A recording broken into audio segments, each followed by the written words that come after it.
Yeah, Greg, if you want to dive back in. Oh, we all have the gain down, right? We have all of us have the same gain. Okay. Volumes look like. I think we're all right because I'm looking at us right now and we're like top green, low, middle. Oh, okay. Because usually yellow. like the gain should be on somewhat, but I think this works because of how close they are. I think we're good. We're good. Live. We did go live. Cool. Hello, everyone. For anybody who watches this currently or in the future.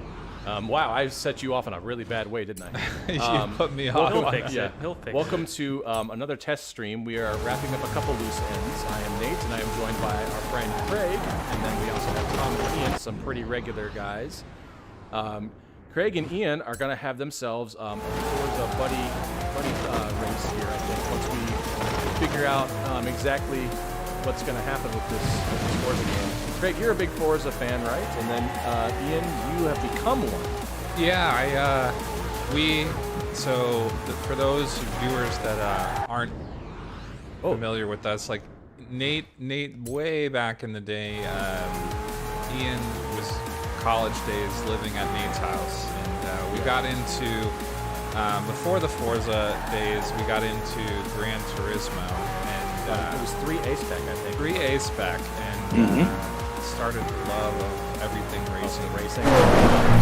Yeah, so I had never played like a console racing sim, like Gran Turismo style, ever before. So I basically just threw in Gran Turismo 3 A-Spec and didn't really know what it was. I tried it out, and I'm like, holy shit, I didn't know this type of thing existed.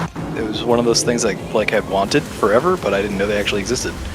So I tried it, and I've been playing Gran Turismo ever since.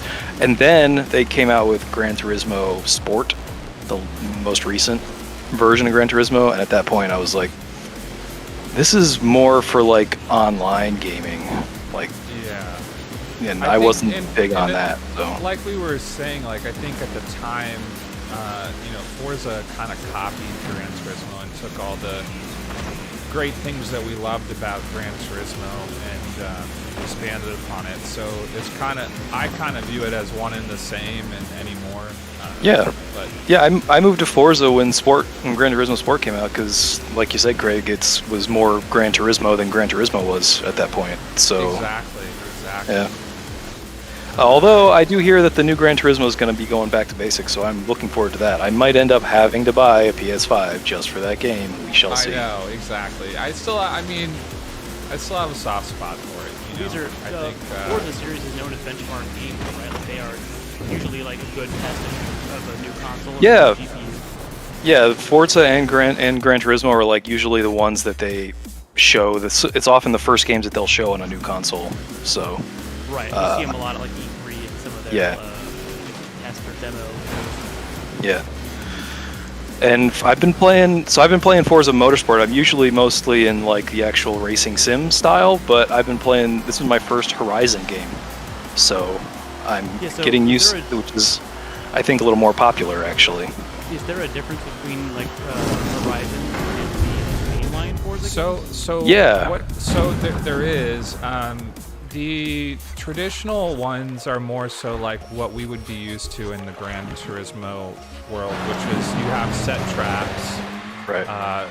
Largely a lot of the tracks that are being raced by F1 and all these different series. Right, like Spa and Monza and all that Yeah, stuff. Exactly. And this one is more of an open world feel. It's so more arcadey too. The Motorsport one, Forza Motorsport, is definitely more simmy. So the driving is more technical and challenging and stuff like that. Well, this is open world and more arcadey. Yeah, I mean, and you still get the same feel of the actual cars, like the driving experience is fairly similar. It's just not as technical, and it's not supposed to be. It's supposed to be kind of enjoyment, like the way I. This is much more fun. Yeah, the way I kind of relate it is, your Need for Speed games of racing have that open world, like exploratory customization concept that people really enjoyed, and this kind of takes that and expands upon it, while you still get the real feel of the cars and the environment. You do get to kind of go around the world and design cars. Have fun with it. By the way, this game is made by, first of all, it's produced by Turn 10 Studios, and they make Forza Motorsport, but it's actually, the dev team is actually Playground Games. And if I'm not mistaken, they're the ones who are making the new Fable game. Red down, red down. Playground Studios, yeah. Yeah, Playground Studios. That does sound right. That does sound right. All right, so you in the game now, Craig? I'm just going through the tutorial here, kind of just.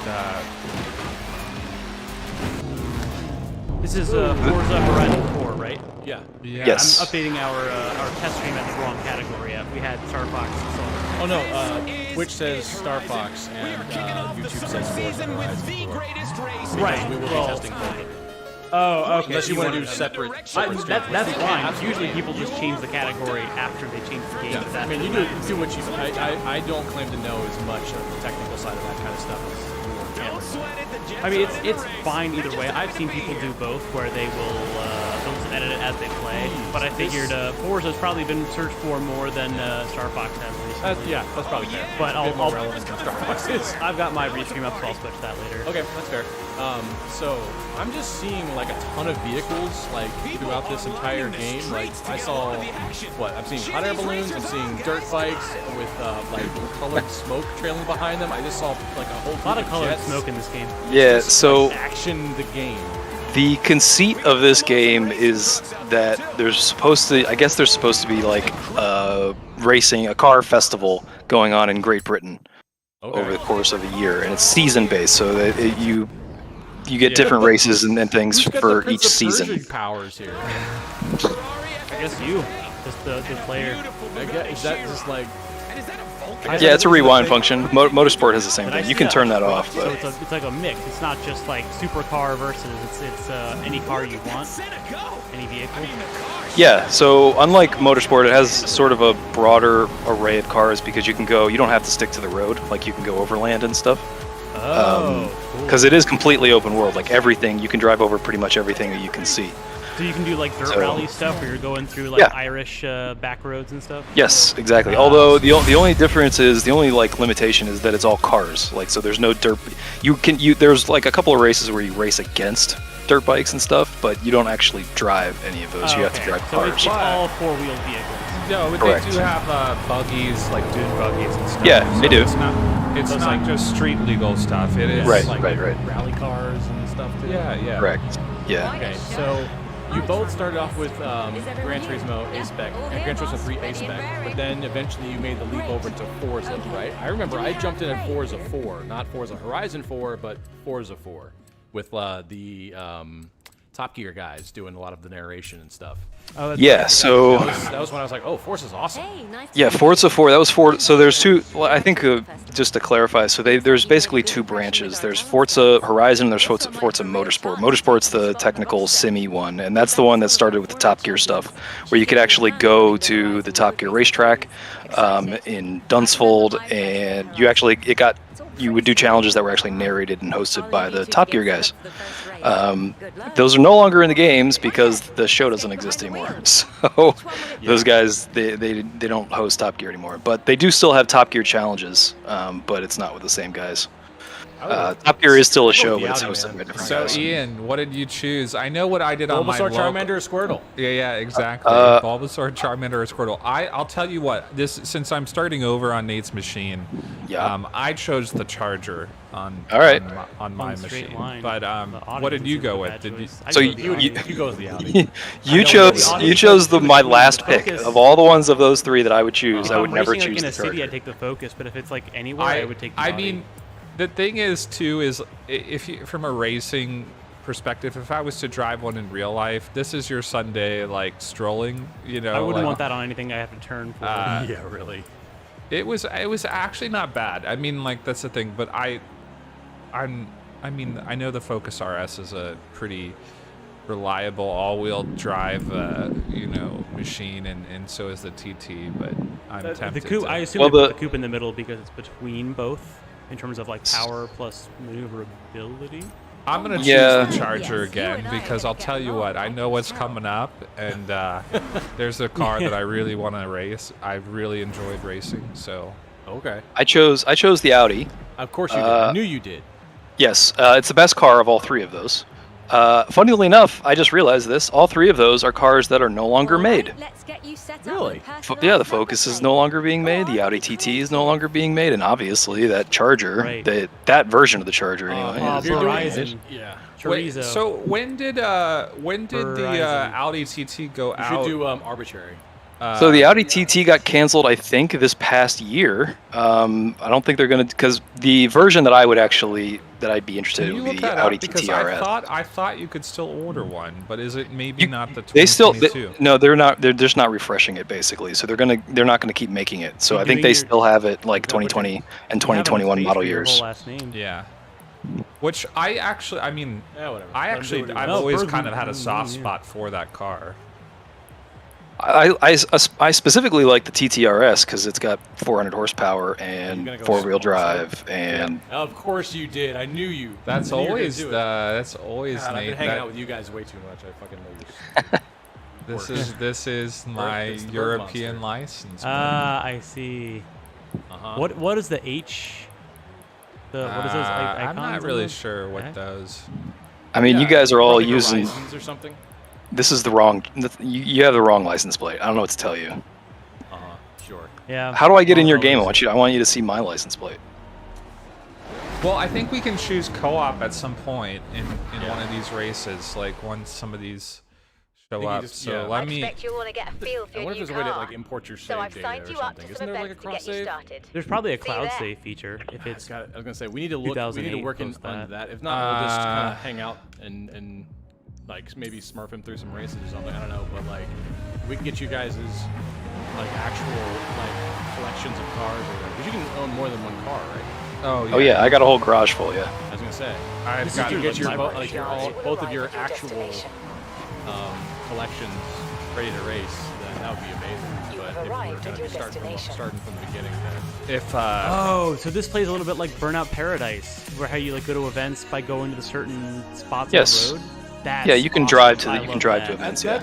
that makes the most sense to me. Like if you're playing a I driving miss game, that fucking game. drive to places. You don't actually need like a menu. Well, that's just what drive in places. Burnout Paradise you go to each event by going to different intersections, Yeah. and you learn the map that way because they'll be like race from the Wildcat Stadium to the whatever, and so you don't have to learn the road names, but you will learn like the major road names, and you'll learn like the areas because it's like, oh, that's the one place I have to take to go to. have you messed with the tuning at all, Ian?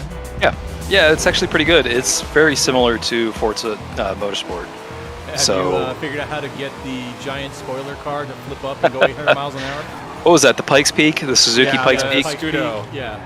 The greatest like glitch in the Suzuki history or of video something, I games. think? Peak, by the way, is a Yeah, Suzuki Pikes Peak. Yeah, Yeah. very tight butthole race, if I had to describe it. it's a hill climb, right? It's Yeah, an awful it's- hill climb. yeah. I mean, Yeah. it's very cool to watch Ken Block do it, but I would never want to be up there myself. You can get his car in this, by the way. His Ford Focus. Hey, Oh, sweet. Okay. Hey, do I you don't have know car. within the class, Ian, within the class, our car, the Hyundai Genesis Coupe that you and I actually own in real life. Yes. That is that holds one of the lap records at the Pikes Peak. does Really? it? Huh? I would not have guessed that. For what, like its class of car? Yeah, for its class. Oh, pretty cool. For I think it's like mid-size Mid-size coupe. Right Good on. car. Good car. Good car. Great car, yeah. Ian, you have the naturally aspirated one. I have the I do. I got the 3.8. 2.0 turbocharged. All right. So let's But- see. We need to figure out how to do some co-op on here. Yes, we do. And I think I've seen the option. So let me get into my menu because I'm a little further after- along. Yeah, after a couple races. The thing is, yeah, I think all my whole garage and everything is on. Now, you wanna if you're gonna join games, Ian, he's on my account, so you wanna look at me, not him, even though Okay. he's the one playing. So, Yep. I thought I was logged in. Well, you're logged in onto your Xbox account, but we're under like my Steam name, so if he wants to join me Steam, it's gonna be under mine. Adventure. Wow, I'm confused already. It's gotta be. What? If not, maybe we can copy paste some save data.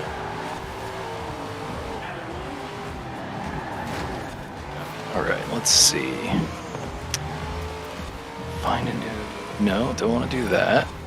I am playing online. That's a good start. Did I hit that? Did I hit that thing? I don't know if I hit it.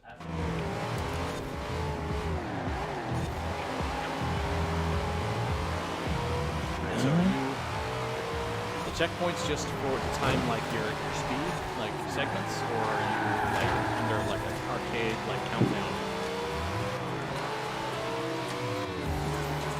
That must be. Yeah. You can track like your actual segmental like time frame between point A, point B, C, D. So this is one of the problems that I'm having with this game. Yeah. It is like impossible to understand the menus. Like to figure out how to the menus kind of cascade on top of each other. Yeah, and just to figure out how to like so there's a mechanic, there are certain cars that can only be gotten through a specific like festival circuit, right? Yes. Like certain challenges. But then finding what those challenges are and actually getting to them on the map and knowing which ones apply to that specific festival is like it's like doing nuclear physics. It's like trying to figure out how to get to the moon with a what it really Texas kind of Instruments wants you calculator. to do is, I mean, because that's the thing. Like you can open up all these different festivals in this open world at the same time. It kind of wants you to kind of go through them and do challenges as you get them. I only say this because I have completely finished Horizon 3, and yeah, I mean, it does get kind of hairy at some point. You don't really know what event applies to what. But I think in the menu options, like as you race these, it will take you to the next one, maybe? Not sure. So can I just get into a race and then invite you to invite friends, open friends list. I have no friends online. That's not true. So do you have to be like Xbox friends to make this happen, or can you be Steam friends? Oh, maybe. That's, Might have to be I'm Xbox curious friends. because I know this is on Steam, but yeah, no, it for manages it through my CFP, you have to Microsoft be, like, account. Xbox friends. Oh, Really? it does? It was. Yeah. Ian, try to add me then, because it's under my Xbox account. Hello. All right. I'm Anna, your automated natural I'll try to do navigation that. assistant. I'll help you explore the festival and find activities throughout the Where UK. is my Xbox thing? You want to put it? You want to put my screen name in the chat for him? Yeah. Let me see what I can. Do you have an AI in your car? Okay. Yeah, Craig, you do. I have set your Oh, route that's, to a new race in the Horizon Road. Interesting. Yeah, you can. She kind of like takes you to the next events and stuff. So How do I add friends? Here we go. All right. Let's see. What is your... I guess I'm looking for a screen name. Text you his. Okay. actually, because the focus is off the screen, Yeah, the game, anyways. So I can text. And Craig's gonna text you his his. Alrighty. All right.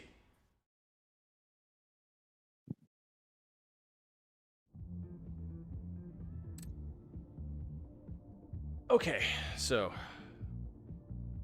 send that in, and then I. see if there's a Oh way no, that never, we can... never mind. I spelled that wrong. Did Ian. you? Hold on. You spelled his screen name out.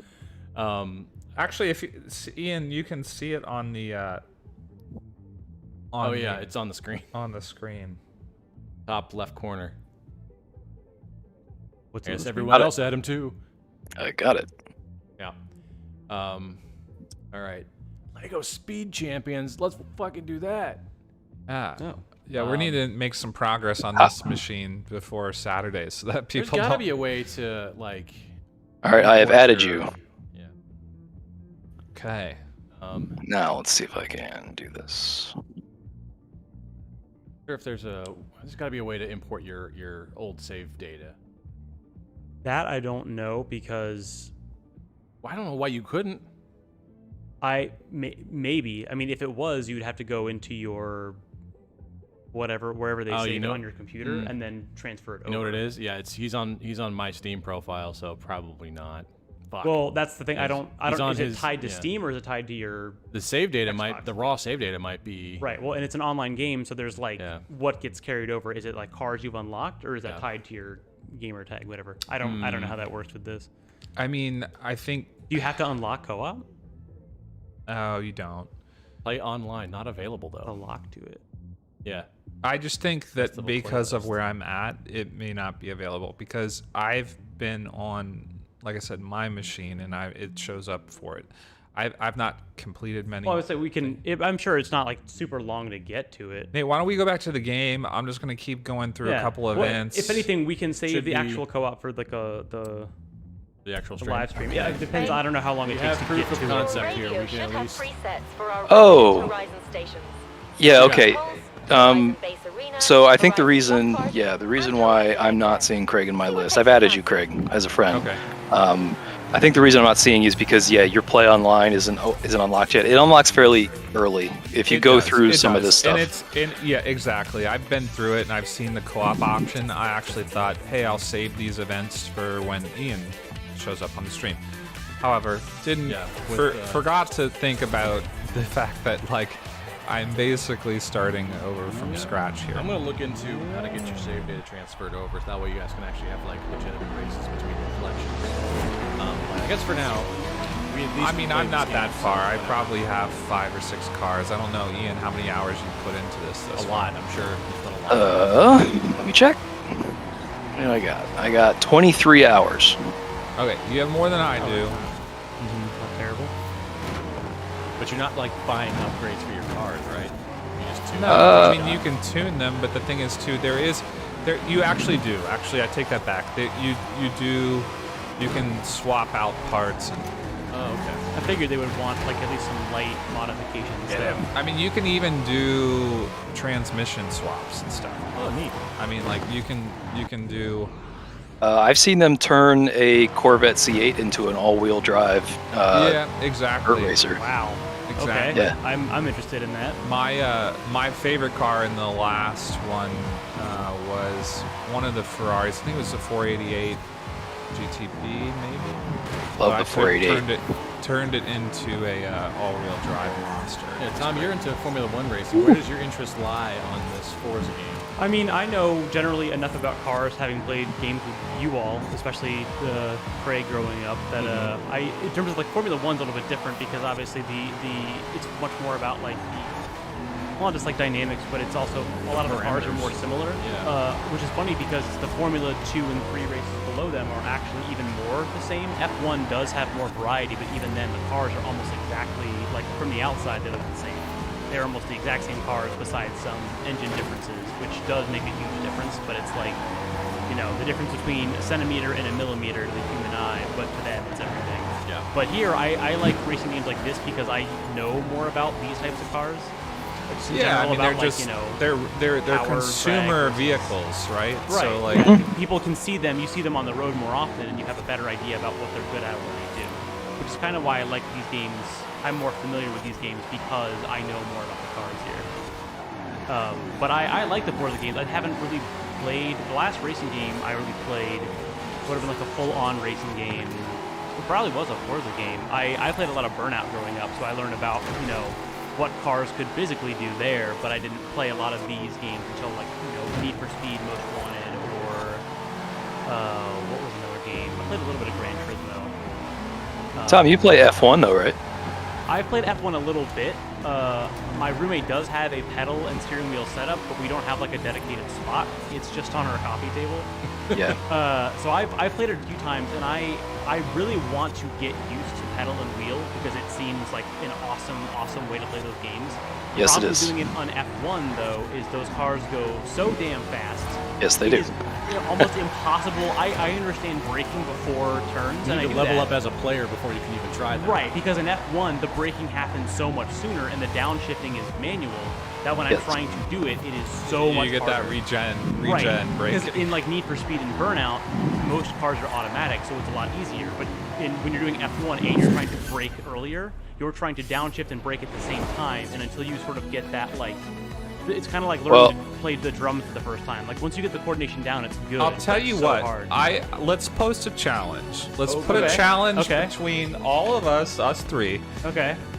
Next year for What the are we gonna stream, try? we're gonna get the wheel and everything. Okay, Like, actually, you know what? I'm game for that. I would love to do. let's put a challenge out for next year. I would love for to the do that. live stream, the 24-hour I also live play stream. Mario Kart with that. I bet someone has beaten Dark Souls with that setup too. And Ian, I want to do like Le Mans or something like that. let's An actual 24-hour race. or we do if there's a I don't know if those Dude, that work would be so much fun if. Is there a setup like that for MotoGP? Because I would love to see who can survive the longest in Isle of Man. Oh, yeah. If at all, because I would love be gone in for the us first to have minute. like a team. Me, you, Tom, whoever else wants to join in. that Have would be all fun, like the a suits and rally. everything, like the suit, Yeah. the racing suits and everything. That would That would be be really cool. pretty epic. I mean, I know this is pretty far fetched, but I mean, we could. I think we could do a wheel setup by next year. I Oh, think we could so. Here's the definitely do thing. the wheel setup for sure. It's far-fetched only in the sense that getting us to actually do it. It's 100% possible. Yeah. It's a matter of actually just getting it together. Because I know that there is I don't know about some, Forza Motorsport, but I know Gran Turismo has 24-hour races, and they are 24-hour Le Mans. They have them. Yeah, That's insane. that does not surprise me. No. So when we did the A spec, there was 5 or 6 hour races that I sat down. Yeah, there for. were some really big ones. No, the last Gran Turismo does have the actual Le Mans 24-hour race. That's what I so thought. you 'Cause I can actually do it, yeah. I saw that being featured in that. All right. I wouldn't mind doing that. I've seen, I think someone tried to get the setup to work with Rocket League. Because, I mean, like any controller, you can make it work with almost any other game. But I would be interested in doing that just because, I mean, assuming I don't know how much all of us have practice with that kind of setup, I would love to see how other people, like, learn to use those compared to controller. If you played games with a controller, racing games specifically, I feel like switching to like pedal and wheel is like a little bit different. Like It's very different. So I have that set up here. So I have a wheel and pedals, manual gearbox, and all that stuff. When I play with controller, I always do automatic I was because gonna say, do you play with controllers still on some games? right now doesn't I'm matter. playing. I play this game Horizon on controller. If you can't find a gimmick controller, he'll play regular. Basically, That's fair. yeah. I would play Star Battalion if I could. Oh, I would too. That sounds fucking awesome. 200 yards. But with controller, I always play with an automatic. Reason being is because to your point, Tom, when you're going back and forth between controller and the actual racing setup, what you don't realize is how many things with a controller you're having to do just with your hands. Yeah. And when that- you're that going is a to an hard actual part. racing setup, you're like you have feet that can do extra things, so it frees up your hands to do other stuff. So when your Right. hands aren't doing basically doing manual and racing like a Formula One race, all with your fingers, that's a lot to do with just your hands. It's too much to do with just your hands. I did get one of the F1 games. My roommate plays, I think, like 2017 or 18, but I did get one on Steam for real cheap a while ago, and I realized that, like, doing the tutorial race, that I was like, there's a lot more going on with these cars, and I know that just from watching it, but when I, like, take to a controller, like in Burnout, it's not that hard. There's brake, e-brake, accelerate. When it came to, like, downshifting, even just using, like, a face button, it was that much more, like, forward. Yes. I was like, this would be a lot easier if I didn't have to think about that button. Yeah, it's a crazy amount of things to have to do just with your hands, especially for controllers that are basically designed to be manipulated mainly just with thumbs. Yeah. So that is it's like true. it's very difficult to do. But the funny thing is, it's actually in a lot of ways a regular like actual racing seat setup is easier in that sense because you can use your feet for acceleration and braking, which Right, so you means can it have frees hands up all your focus on- for the that's actual true. shifting. Okay. Yeah. The big The thing the is bigger like, challenge getting used though. to if you're not used to driving a manual, like getting used to Right. uh, Well, the what I find to be shifting. what I find to be the bigger challenge, well, for the manual shifting, the two biggest challenges are one, knowing where the shift point is because you don't feel the G-forces, right? Yeah. But then there's also the hardest thing that I find with using a racing wheel is actually the force feedback. So when you go over bumps with a controller, you feel vibration, right? But it doesn't change your steering. If you go over bumps with a racing wheel, it actually moves the racing wheel like it would in real life. So it actually forces you to steer. Yeah. So it's very challenging in that sense. But it's more realistic. I think I was trying to do a few like test runs on probably like Spa or somewhere, and I was like hitting the gravel all the time. And even then, like if you're trying to do just do practice runs but not stop, I would like hit the gravel a little bit or hit the chicane, and then instantly it was like. Yeah, you lose traffic, like it goes light. It was like the chance of getting back on is so much harder because you're just shaken off by the actual steering wheel like fights you about trying to get back on the track, which is cool, but also very steep learning curve if you're not used to that kind of setup. It definitely is. I definitely prefer it, but yeah, I like it. I like it because it's like a. I mean, even if you played like Arctic Thunder on arcades back in the day, like that was a force feedback setup that was, I mean, a little extreme, but it sort of demonstrates that like if you play with a not just a thumb-based, hand-based controller, you can also get like more interesting physical feedback too. Yeah, exactly. The OG Rumble Pack. Oh yeah, I remember the big Rumble Pack. Was the N64 the first one with Rumble? Yes. I'm pretty sure. Of all consoles, I don't know. Didn't PlayStation had one too, right? PlayStation 1, I don't know if it did. PlayStation 2? PlayStation 1, the original PlayStation 1 didn't even have sticks. Yeah, it didn't. The very first PlayStation 1 and the first gamepads didn't even have sticks. Yeah, DualShock Control was the first one. And I'm pretty sure 2 did have Rumble, but Rumble didn't get like good until the next generation because they focused on 6-axis. Rumble didn't get HD until the Switch. Well, yeah, it didn't get HD, which I will say it did, and I haven't pretty seen cool anything with it nobody since does then. it. Nobody does anything with it. The 1-2 Switch had that treasure chest game. Yeah, that was I'm pretty like, cool. Metroid Prime could use it if they put it on there. In fact, HD Rumble and Metroid Prime would be great for I finding think the secrets. problem is that if you do that for Nintendo games, that's great, but if you ever do a port or anything of it, Oh, you're it gonna have has to be the team. Yeah. And part of the issue back at the Wii days, from what I heard, was like the dev kit for some of that stuff was just impossible to get into. They wanted people to make more motion control-based games. But if like Nintendo had proprietary stuff up until like the Switch, and still do in some ways, but it was just so hard to make a game that actually utilized the motion control either by concept or just because if you had an idea, making it work and like trying to program it through that stuff was like very difficult or very like undocumented. That's fair, because that's like uncharted territory. Yeah. Oh, I mean, Like, even if you had the best intentions, they you make still more have to, dev like, kits for it now. Like Yeah. PlayStation does that, I think, with like all of their stuff for the past 2 generations. I don't see it like being a very like fluent language yet. No. I'm sure there are some devs that had an easier time than others, but it seems like if you're newer or don't have the manpower, it's a little bit harder. But that's... Greg, I sent you an invite. I don't know if it's sitting out there. You probably can't get to it yet because you're not online yet. But whenever you are online, it should be there for you. Let me see if I can get. So there's, I think it's in one race or two. Ian, I want to unlock the next car. Which you can tell me. What did you choose at the next one? It was either the WRX, the Lancia, or. Oh, yes. I chose the Lancia 037 because I'm a classic. I love the 037. Anything that's Lancia, I will go for Lancia. Yeah, exactly. I chose the Lancia as well, and that's what I'm going. I know the RX. That's what I'm going to choose. But Nate, you can go totally off-road here. Yeah, I noticed that. As I was doing that before we got started, I was literally doing this exact thing. Like, what am I doing? And there's actually different perks in this game. At least there was in the last one that I played, where you get air and wreckage points, and there'll be. That's the one thing I do like about this game. Yeah, you get points for basically everything that you do, even fucking up. So when you suck, you still get points. That's another example of how they must have been looking at Burnout, especially Paradise, when they were making this game, because that was a game that also did.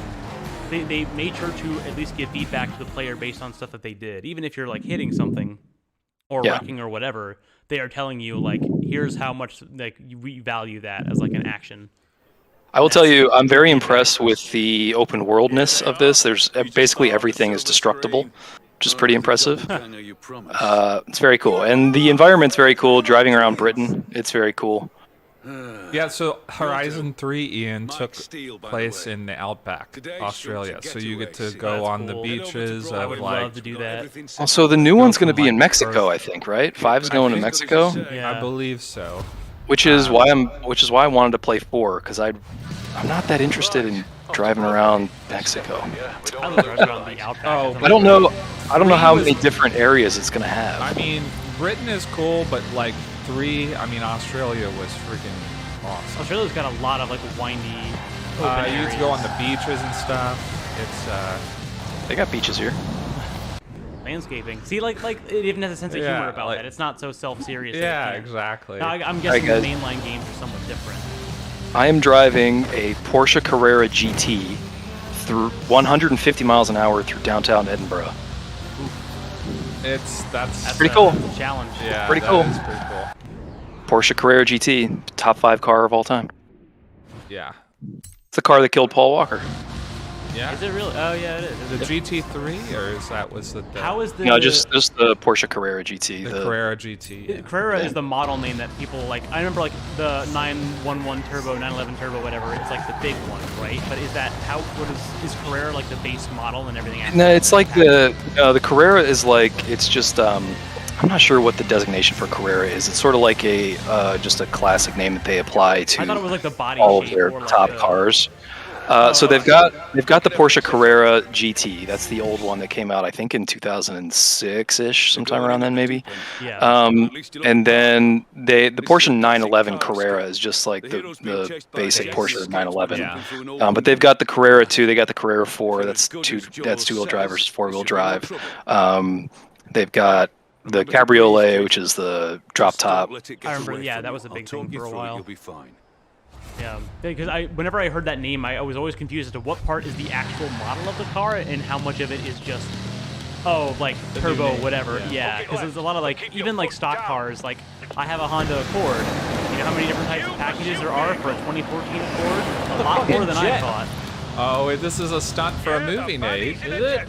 Yeah. Oh, okay. So at least the story is trying to like do. Oh. It's like a stunt driver. Yeah. Hey, you'll appreciate this. Guess what's in the game?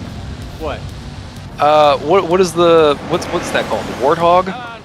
Oh, the freaking hogs in there? Halos in this game? Yes, from Now, Halo. Is Yes. it a Goss Warthog? Does it have what's in the back? Does the chain gun actually work? No, there is no. multiple types there's of no. Warthogs here. There's no shooting. There is, but there is like a whole race that's Halo themed. That's pretty cool. Oh, they should do the A lot of the ending levels of the each ending Halo of game. 3 would I've be yet really to cool. I've yet to Do get that. that far, Ian, in this one, but Someone, I saw a clip on there's a show called Highlight Reel. It's really good if you like just clips of glitches in games. Someone did the end, not really spoilers at this point because this game's been out for so long, but the end of Halo 3 is that long, like race down the exploding part of the ship. Someone made it in VR, or like redid it, or somehow managed to put a VR camera in it, and use a VR headset, and it actually looks pretty doable, but it is very much like adrenaline filled because you're now in VR and sliding the Warthog. And that is a wrap.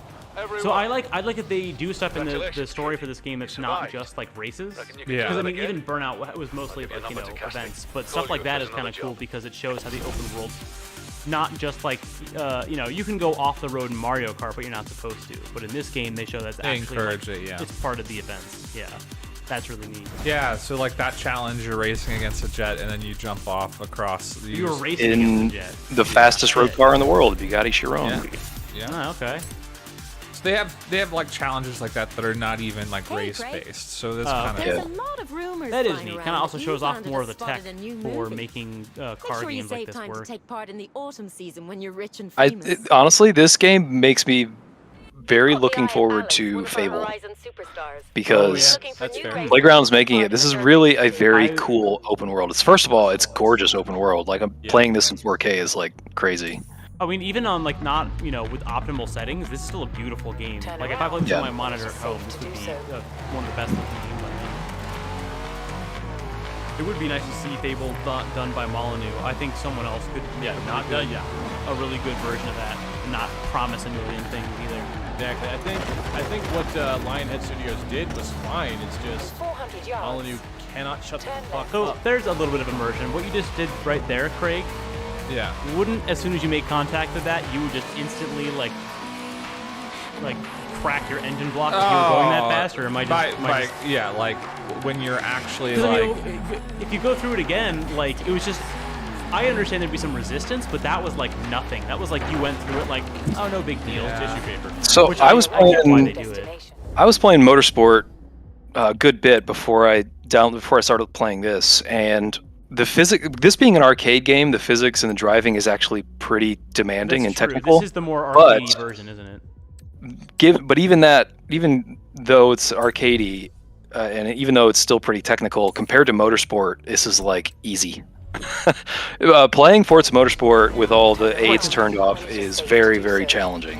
Motorsport is the like more like serious quote unquote Yes. game. They actually, Gran Turismo and Forza, they actually, racing drivers actually use those for actual training. There is an actual Gran Turismo real life racing series. So they will qualify in the game, and then they will hire them to actually race real life cars. I was going to say, there's that iRacing stuff they did during quarantine for F1, and apparently a lot of the drivers do actually play the F1 games just to sim the tracks for track knowledge. Not so much the actual like physicality, but more so for the knowing your turns and how to Where the turns are, where they need to start braking. Yeah, like I could probably, I know the Nürburgring like the back of my hand. Oh, I love watching Nürburgring videos. Fucking Nürburgring is so amazing. Cool. I would love to go. That's basically what I do. I'll fire up Motorsport, and then I'll just run Nürburgring over and over and over again. Bad choices all around, huh, Craig? That was a bad on collision. My roommate loves putting on Nürburgring videos, and I've seen a lot of just the videos of people, because I forget, you can just go there and like buy a pass and just drive Open your the own door. car. Right?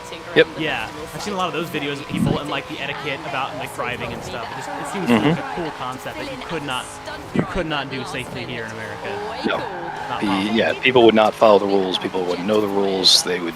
Although Nürburgring is fairly dangerous, generally speaking. It's such a demanding technical track. It's a very dangerous track. Especially like, going at like actual like racing speeds for sure. Yeah. It is I very. mean, hell, like even driving on the Autobahn is an experience. My dad literally said, like, I mean, there's also a reason why cars get tested over there, because they need to make sure that they can keep up with speed. Like you merge at it's obviously in kilometers per hour, but I mean you merge in our equivalent of at least like 100 miles an hour, and if you're not doing that, like if you're not doing a minimum of 80, like you can't even. You got to be comfortable with. Yeah. You're not even permitted to get on the highway. Yeah, it's unsafe. They're civilized over there, man. Yeah, that's especially why I would want a car that's at least like has good grip. I think grip would be the thing I worry about the most for the car.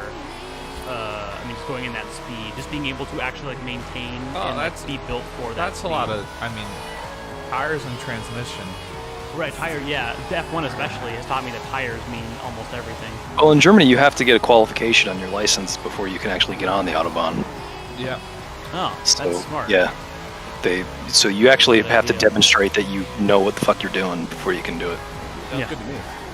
Yeah. Like my dad. Well, they also like enforce the driving rules. Like you're not allowed to tailgate. You're not allowed to pass on the right. Like if you get caught doing that, you get fucking cited for it. It's like, look at this thing. I like that they took Lego. time to make it so that the dots aren't on the road, because if they were on the road and you use real tires, you're fucked. There's no way. There's You'd wear them down definitely in one lap. there's race Legos, man. Yeah, Let's do there's it. Lego expansions, Nate. Oh, I thought, can you wait? So can you race they're like gonna the make you, real like- cars on the Lego tracks? I don't think I so. I believe think you have you to get, like, use. the Lego equivalent. you can. I know you can race Lego cars on real life tracks. Because I would love to see that. I want to see someone's car get hit and it explodes into a bunch of bricks. I don't know if that happens, but I did race. I was in a race yesterday with a bunch of Lego cars in like real world Edinburgh. That would be cool if they brought back like Lego. There was like Lego Racers games, wasn't there? There was Lego Island, but there was also like there was one for cars. It would be cool to see like Diddy Kong Racing had like the 3 different like modes. It'd be cool to see like a Lego Racers one that allows you to like instead of having like different races for different modes, you had like one race, and if you had like flight capabilities or like float capabilities, you could just go into that. Yeah. And so it's just like here's like a general like area with no track really besides like one land track. However you get there is like kosher, and you can just go and like build your multi-craft vehicle or whatever. You see the Abarth badge on this, Ian? So on the Lancia? Lights. Holy Yeah, there shit. was a little Really? Abarth badge right there by the door. God, that is. That's interesting. I didn't know that. Talk about an interesting model Very for a cool. car. So that's. Oh, Lancias are beautiful. I fucking love solid Lancias. Yeah, spoiler. this is Lancia like, Stratos, Lancia Does that Delta Integrale. still- yeah, Does these that still help with aerodynamic? 80s and 90s, these things just ruled. I was gonna say that seems very 80s. So the Lancia 037 it's a rally car, but it was a rally car before they really started using four-wheel drive. Oh, that part makes sense. So the huge spoiler is for downforce, specifically on the back tires. Right, but that's why it's solid, and there's no like. Yeah, and it's a rear engine too. So it's a pretty. This car is actually you can Legend. see- Now that you say it's 80s, I can see it because the shape of it is very like everything is straight to the point. It's not like a 2000s post car where like everything kind of molds into itself. It's very much like. it looks like the rally version of the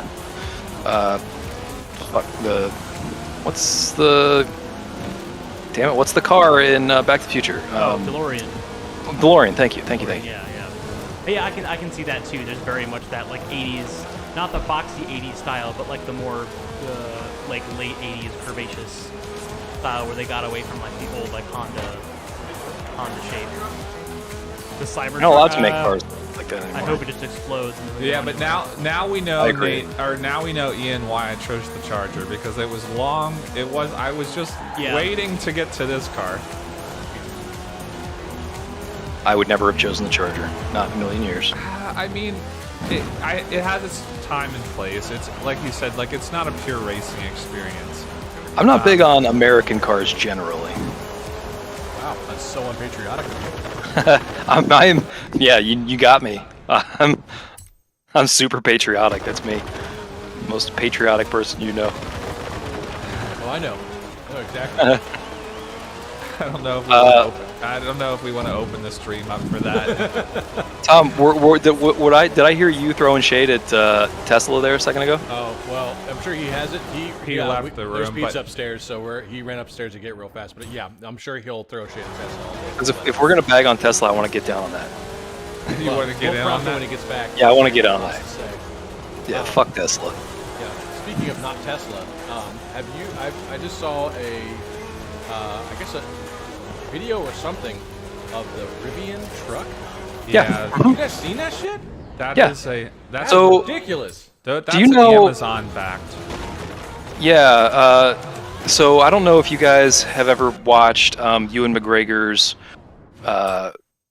I guess I don't know what to call it, like a travel special where it called Long Way Around, where he and his buddy they ride their motorcycles around the world. No, what is that on, and where can I find it? It's on Apple TV. Fuck yeah. So if you have that, check that out. So they've got 3 series. The first one was A Long Way Around. They basically went from England all the way around Asia, and then they crossed the sea bridge over to Alaska, and then they went all across North America, and then all the way to New York City. That was the first one. And then they did Long Way Down, which was all the way from the top of Scotland all the way down to the bottom southern tip of Africa. And then the latest one was Long Way Up, which was from the bottom of Patagonia, Argentina, in South America, all the way to LA. And this is Now- like his childhood friend. Yes, Charlie Borman, yeah. Now, the reason I bring it up is because they did that trip on 2 motorcycles that were electric powered, but their support vehicles were Rivian trucks. And they had to, so basically it was the first time that Rivian had, and this was like 2-3 years ago now at this point. That was like the first FaceTime like that, right? Yeah, it was the very first time that they had like operational vehicles. They weren't even on sale yet because they only just recently went on sale.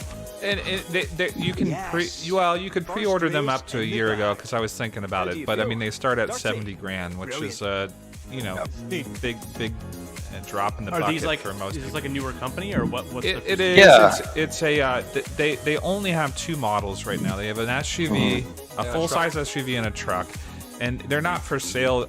I mean, they are for sale for pre-order, but they've been putting them off because they're, as I mentioned, they're also being backed by Amazon, and they're making all the vans for electric vans for Amazon. So they've committed to make all those before they make their production vehicles.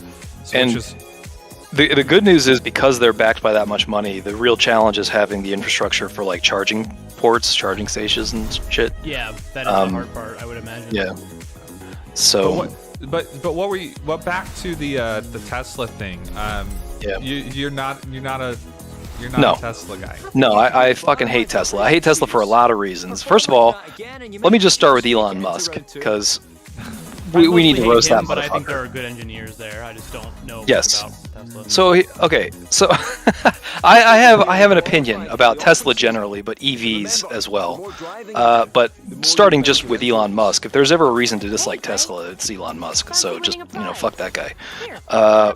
But I'm not a big fan of Tesla in general because I'm not a big fan of EVs, and I'm not a big fan of EVs because I think that they are not very good cars. That's fair. Now here's the thing. I'm also a dyed-in-the-wool Greenpeace advocate, man. I am like, Green New Deal, yes please, let's get on that shit. So you might think, well then why am I not for EVs? Because EVs are not actually the best solution for green cars. They are, the reason why I don't like Tesla specifically is because EVs have become the standard because of a marketing effort by Tesla to make EVs become the new standard. They're actually deeply inefficient. They're terrible cars. They don't functionally replace the kind of cars that we have now. And they boxed out a better technology, which we haven't been developing, which was hydrogen cars. Yeah. So now we have shittier technology because Elon Musk is a good marketer with Tesla. Yeah. And now everyone wants to move to EV because everyone thinks that EV is the wave of the future, and it fucking shouldn't be. It should have been hydrogen cars. I mean, to be honest with you, though, I mean, either option is better over the long term than combustion. And That's true.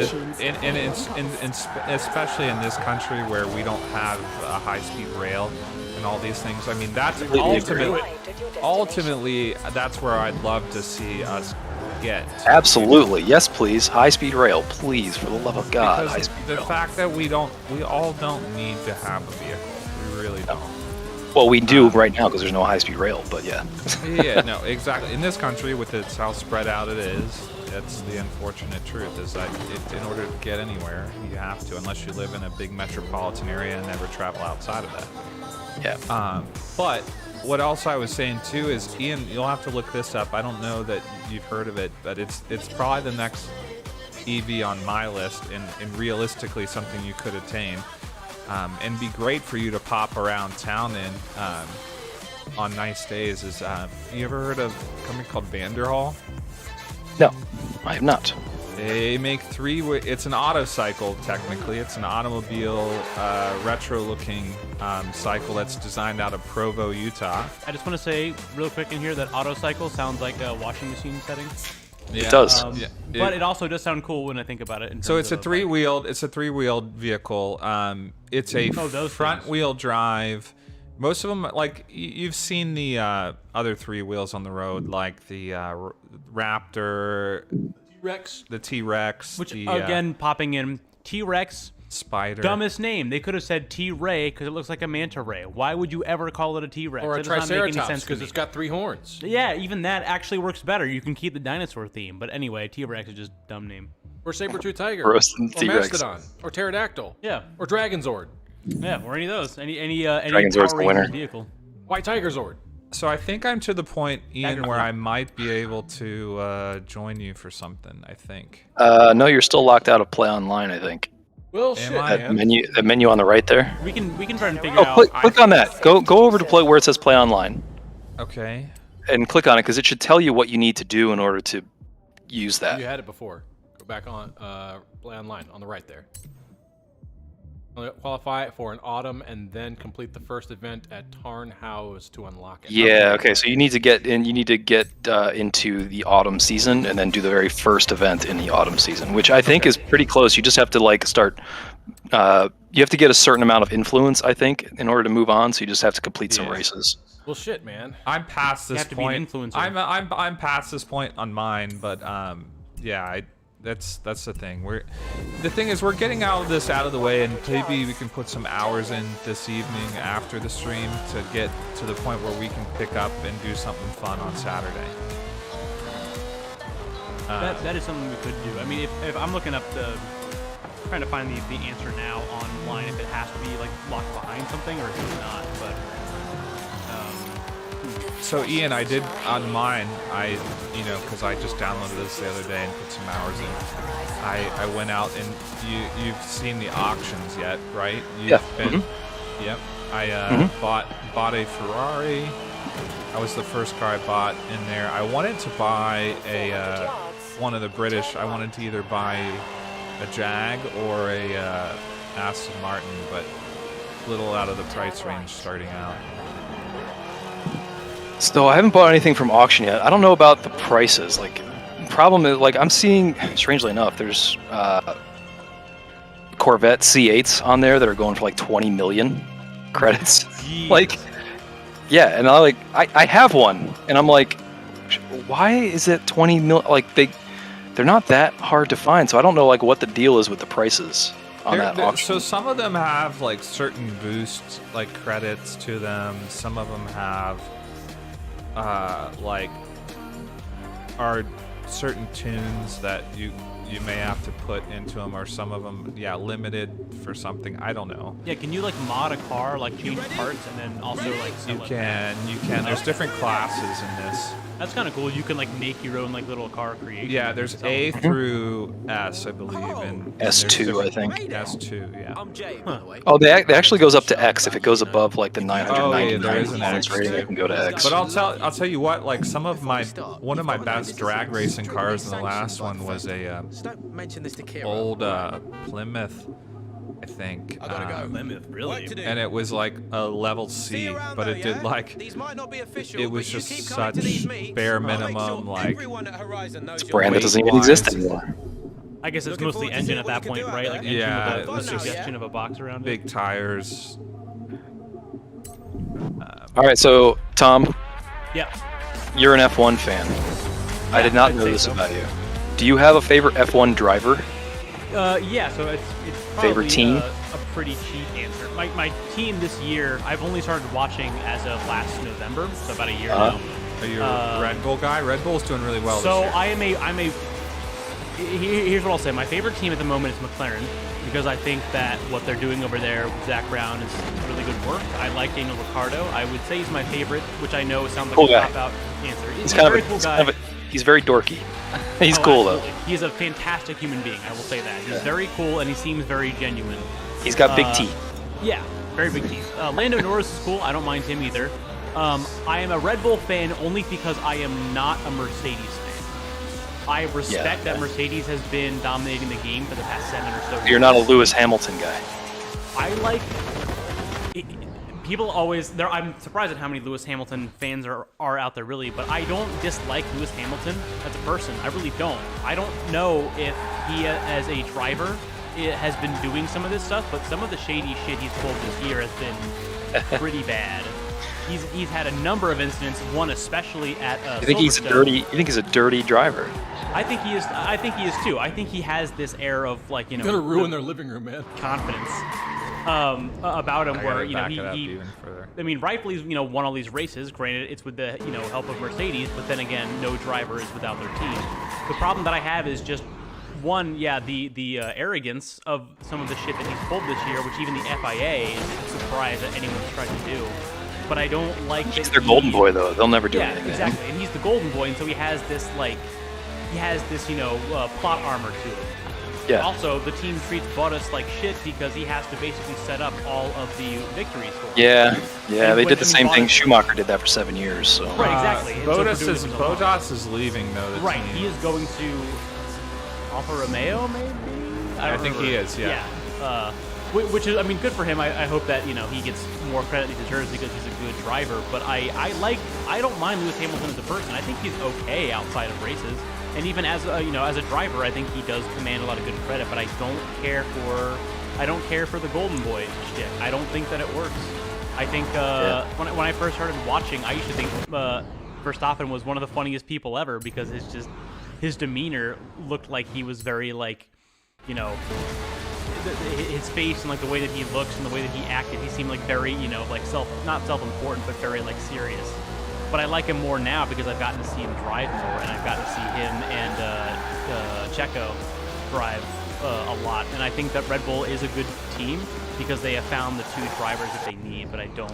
They're the up and coming team. They're the young guys. Right. And, they're just trying to Mercedes. dethrone. They're just trying to dethrone Lewis Hamilton. Which, don't get me wrong, I mean, Lewis Hamilton's a decent guy. Yeah, but I have no problem with him as a human being. Like, I really don't. In fact, I mean, some of the stuff that he talked about, you can see it in whatever Drive to Survive. The stuff he talked about with, you know, like the stuff that happened last year with George Floyd and the Black Lives Matter was cool and legitimately good. Like, it's good whenever it happens.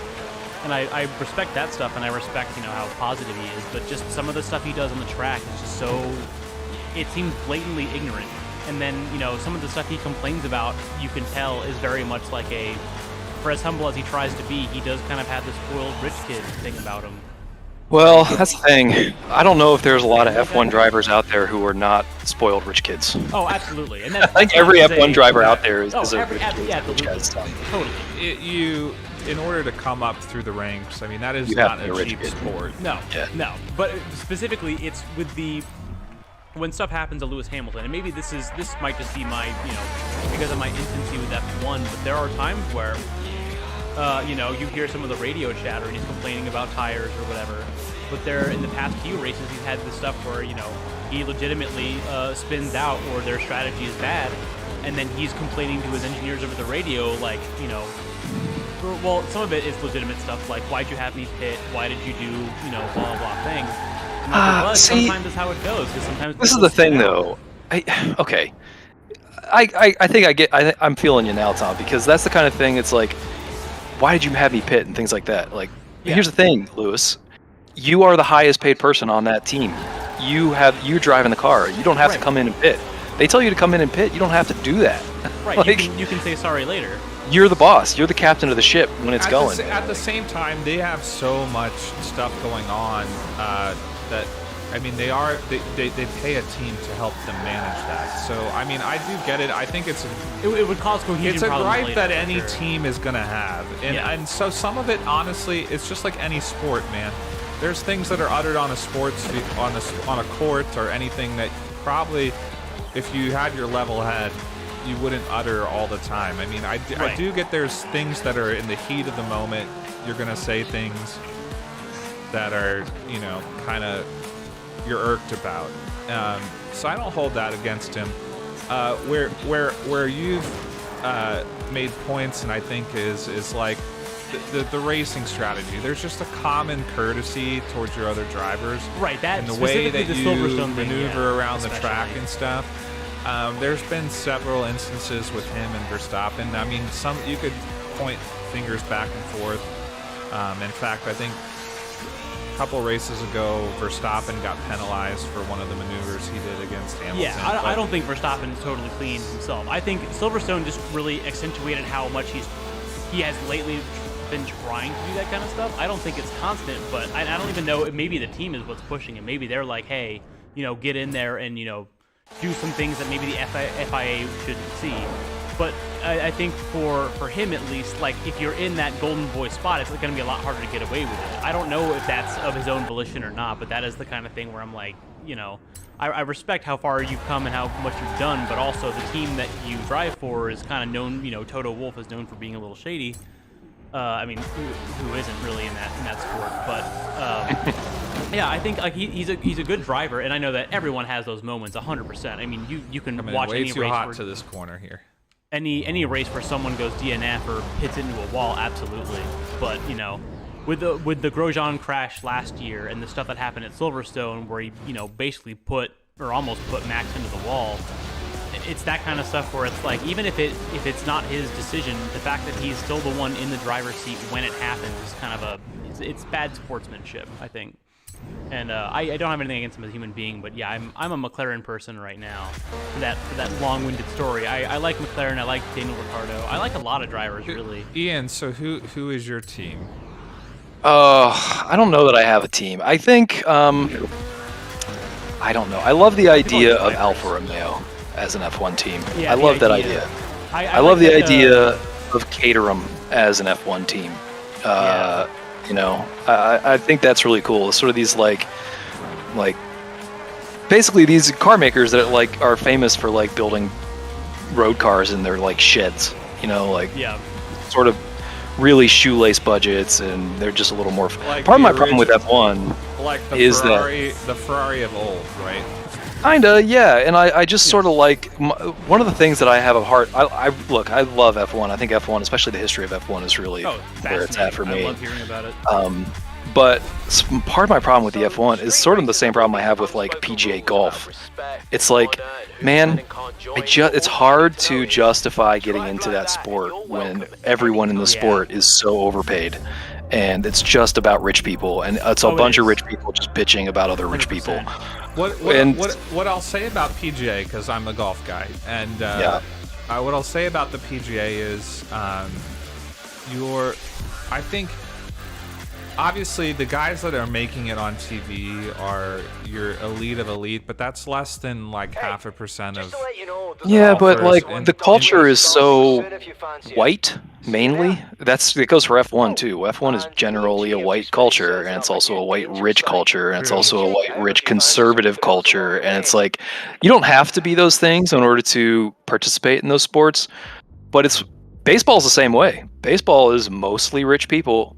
Believe it or not, in the competitive ranks, it's mostly people who have more money than you do, and it's mostly white people, and it's mostly conservative people, and it's just a culture. And the NFL is the same way. It's just a culture that is like, I can only take so much of it before I have to like take a break.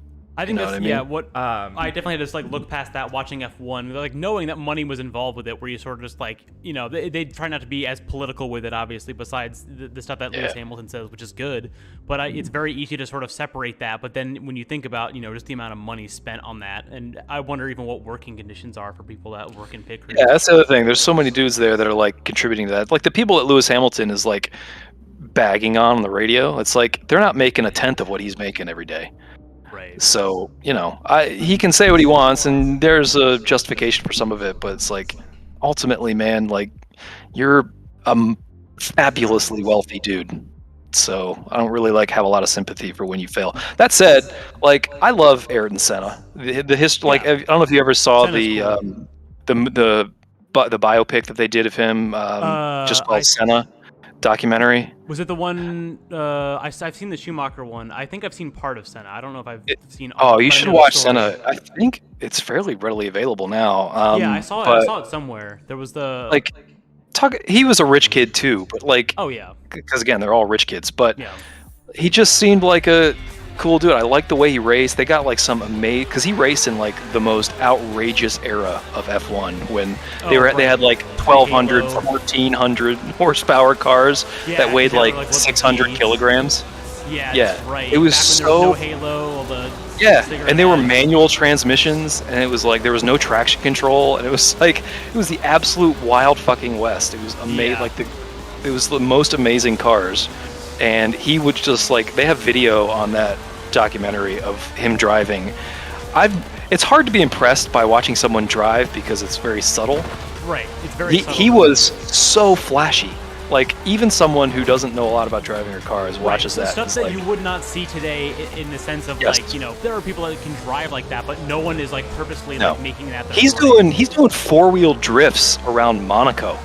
Like, which is amazing shit. Like, he's doing these like little back alley 4-wheel drifts in this 1,200 horsepower 600 kilogram car with no traction control and no safety mechanisms to speak of. Right. Are you driving, Nate? Yeah, I am. Nate is taking the wheel. Yeah, Craig's taking a pizza break. There we go.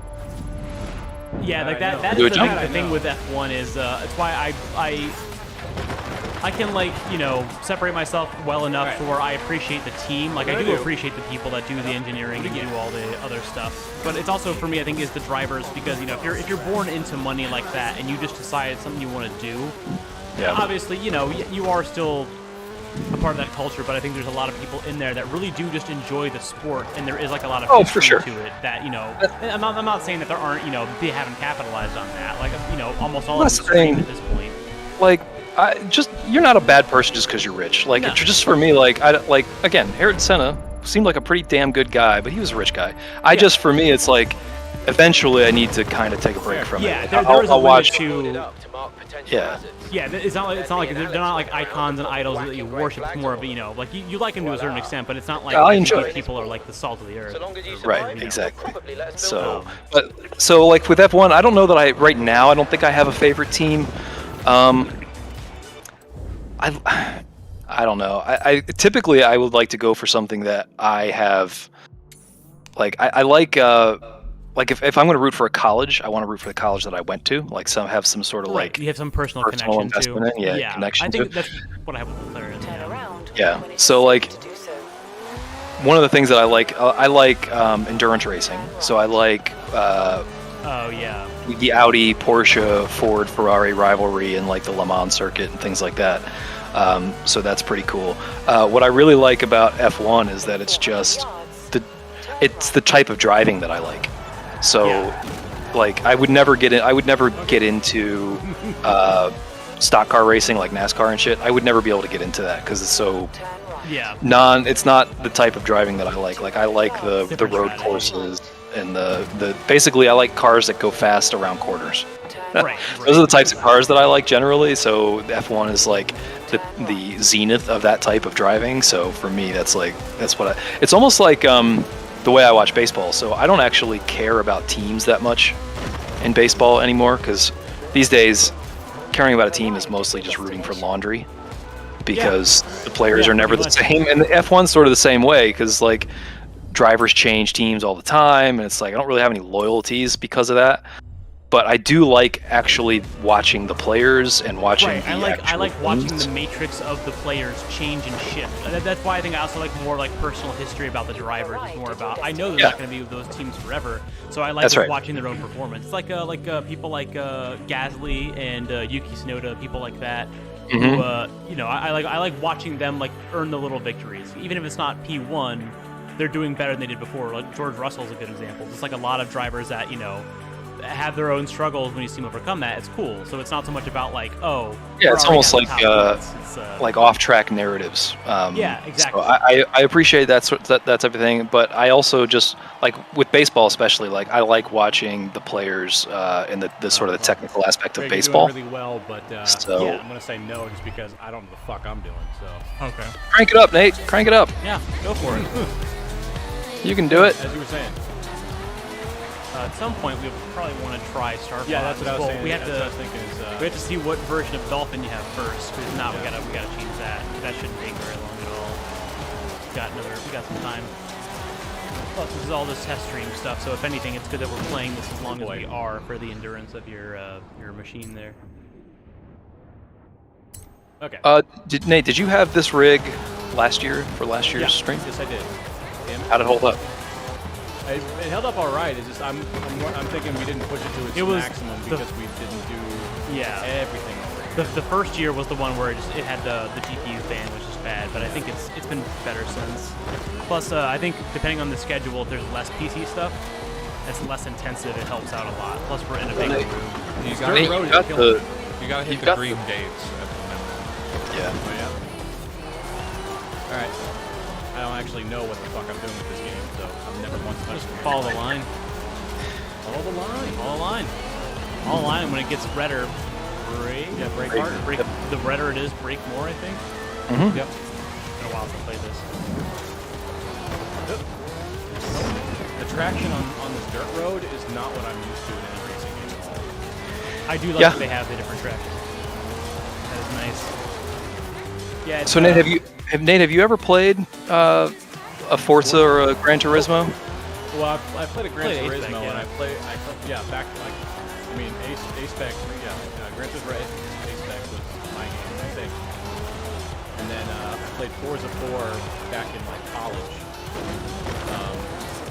But that's about it in terms of like hardcore racing games at all. And I did, let's see, I played the Need for Speeds as well, but that's more of an arcade situation than I'm playing actual driving sim. Yeah, for sure. It had like weight. It was like starting to get. I mean, Yeah. Need for Speed since then hasn't been great, but they've been trying to get more on that level. I may have to restart this entire. Yeah, like I'm so far behind everybody. Consider it practice. You were just a Gotta have rookie. practice. Well, yeah, that I am, but like behavior of the car on the gravel here is really killing me. Oh, the racing game I have been playing somewhat recently has been I got the Wipeout collection for PS4. That's not a realistic racing game, but man, the Wipeout games are a shit ton of fun, but boy, do they get hard. Is that is that still a living franchise? Do you think? You think they're gonna continue to make more Wipeout games? I think so. The Omega collection is like their most like 3 or 4 recent. I mean, I assume that they will, only just because even if it's not a big selling title, there's always going to be people that will keep buying them. Probably pretty cheap to make, right? Well, it's cheap to make, and if it's mostly just like eye candy and graphics, because they have the core stuff there, The engine, it should be yeah. very easy to make. People love They love the brands in that dead game, last. and they also love that Wipeout was really born because of like rave culture. It was a racing game that was made to be played or like demoed at clubs in London. And that's kind of why a lot of people discovered like the product. That's weird. And Chemical Brothers. Yeah, there's a really good piece. I think it's on like Vice or something that someone did about how Wipeout came to be. And apparently it was because like the devs would go to these clubs on their weekends and they thought, what if we made a racing game that kind of combines the elements of music with like the speed of some of the tracks that we hear here. That is one of the best things to do. I wish Forza, especially Forza Horizon, actually, now that I've been playing this, that's one of the things I wish that they would let you do is upload your own music tracks That's and what I missed listen to from those like, on the Xbox radio. 360. I used to do that all the time. I would put on my own music over top of Burnout. That was so That would be great. You gotta hit the gates. I or guess you get can do that with consoles now, at least. go I mean, you could always just lower the restart the music. I Yeah, guess. yeah. When you go to that menu, you're But on it. if the music player was right. in game, that'd be great. But I'd want it in the menus. Like I'd want it like, just put together like a cool racing mix. Like that'd be pretty cool. Like when I get in my car, like what I want to hear when I get in the car is the Knight Rider theme. You know what I mean? Like that's what I want. That would be so dope. Yeah, if I could just load that up in my game. I want the danger zone. Yeah, exactly. Exactly. So Yes. older consoles used to let you do that. I assume they still do, and I'm sure PC has probably some overlay thing you could get on Steam that allows you to do the same thing, but it's not like diegetic. It's not like built in for that purpose. Which is That's what I kinda sad. want.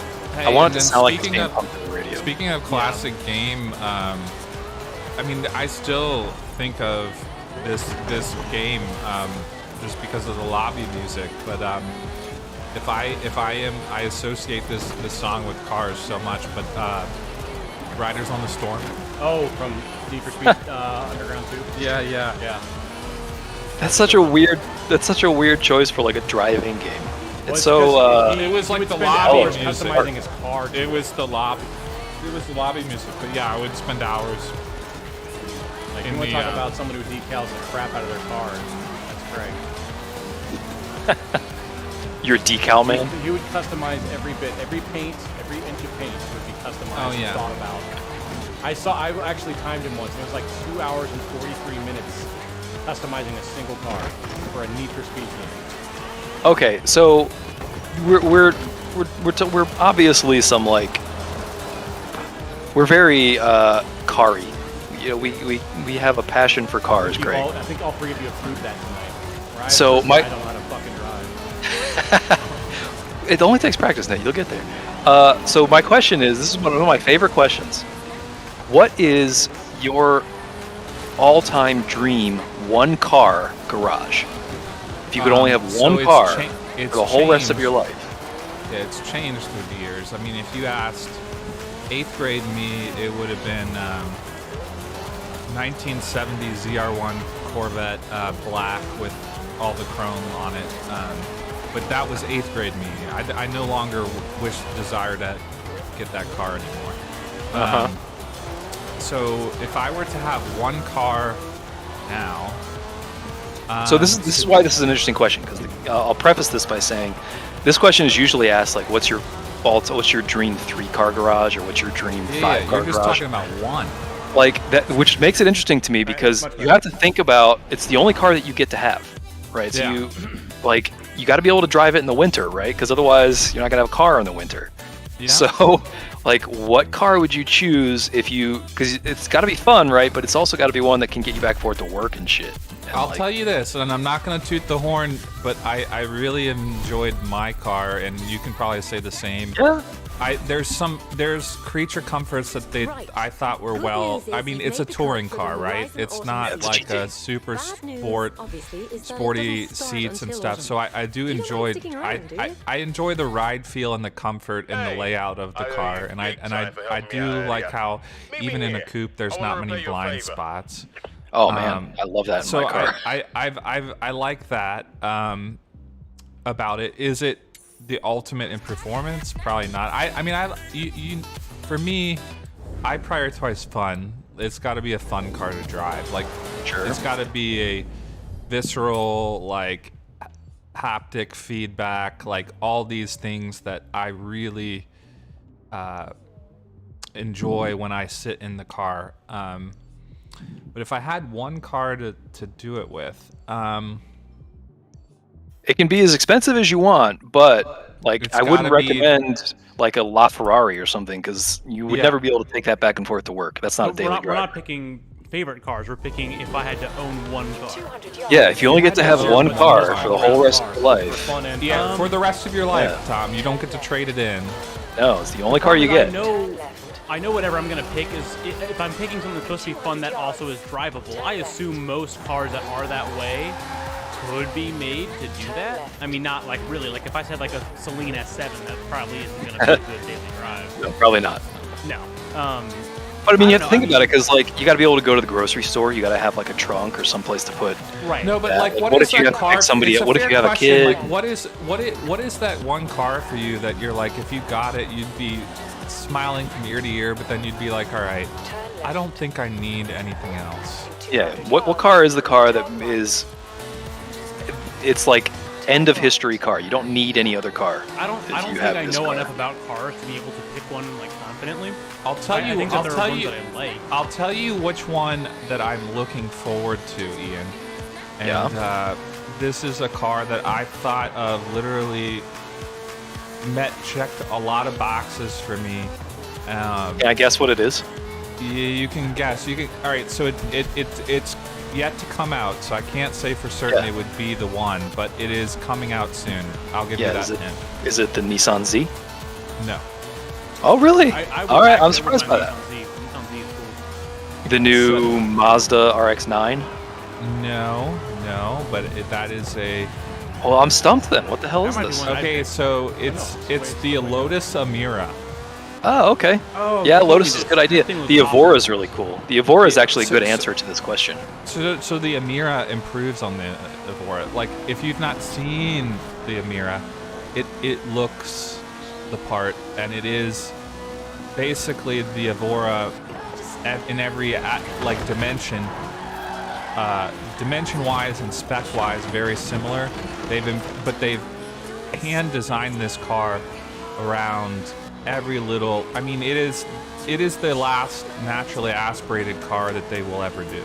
So here's a question though: you've gambled your one car on a Lotus. Now it's going to be fun to drive. It's actually, because it's based on the Evora or an evolution of the Evora, it's going to be actually pretty practical, but it's not going to be reliable. Yeah, that's how do you feel about that? That's the thing. Like, to me, it's gonna break a lot. Yeah, you gotta have it. Yeah, I mean, but the thing is too, it's got some practicality to it, right? So like the engine from the Evora is a Toyota engine, right? Yep. Are Are they still using the old school Celica, or are they using something else now? I would is it say, like the BRZ engine? It's the Celica one. That would be my choice if I was still like 8.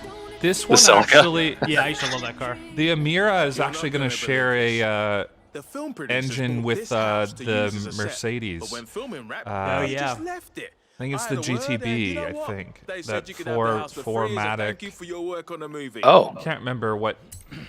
So that if you get it in the 4-cylinder, Excellent. it's going to be offered Well, in a since this one's on 6-cylinder the as movie well. company, here's the keys. so I think I have the answer to this question.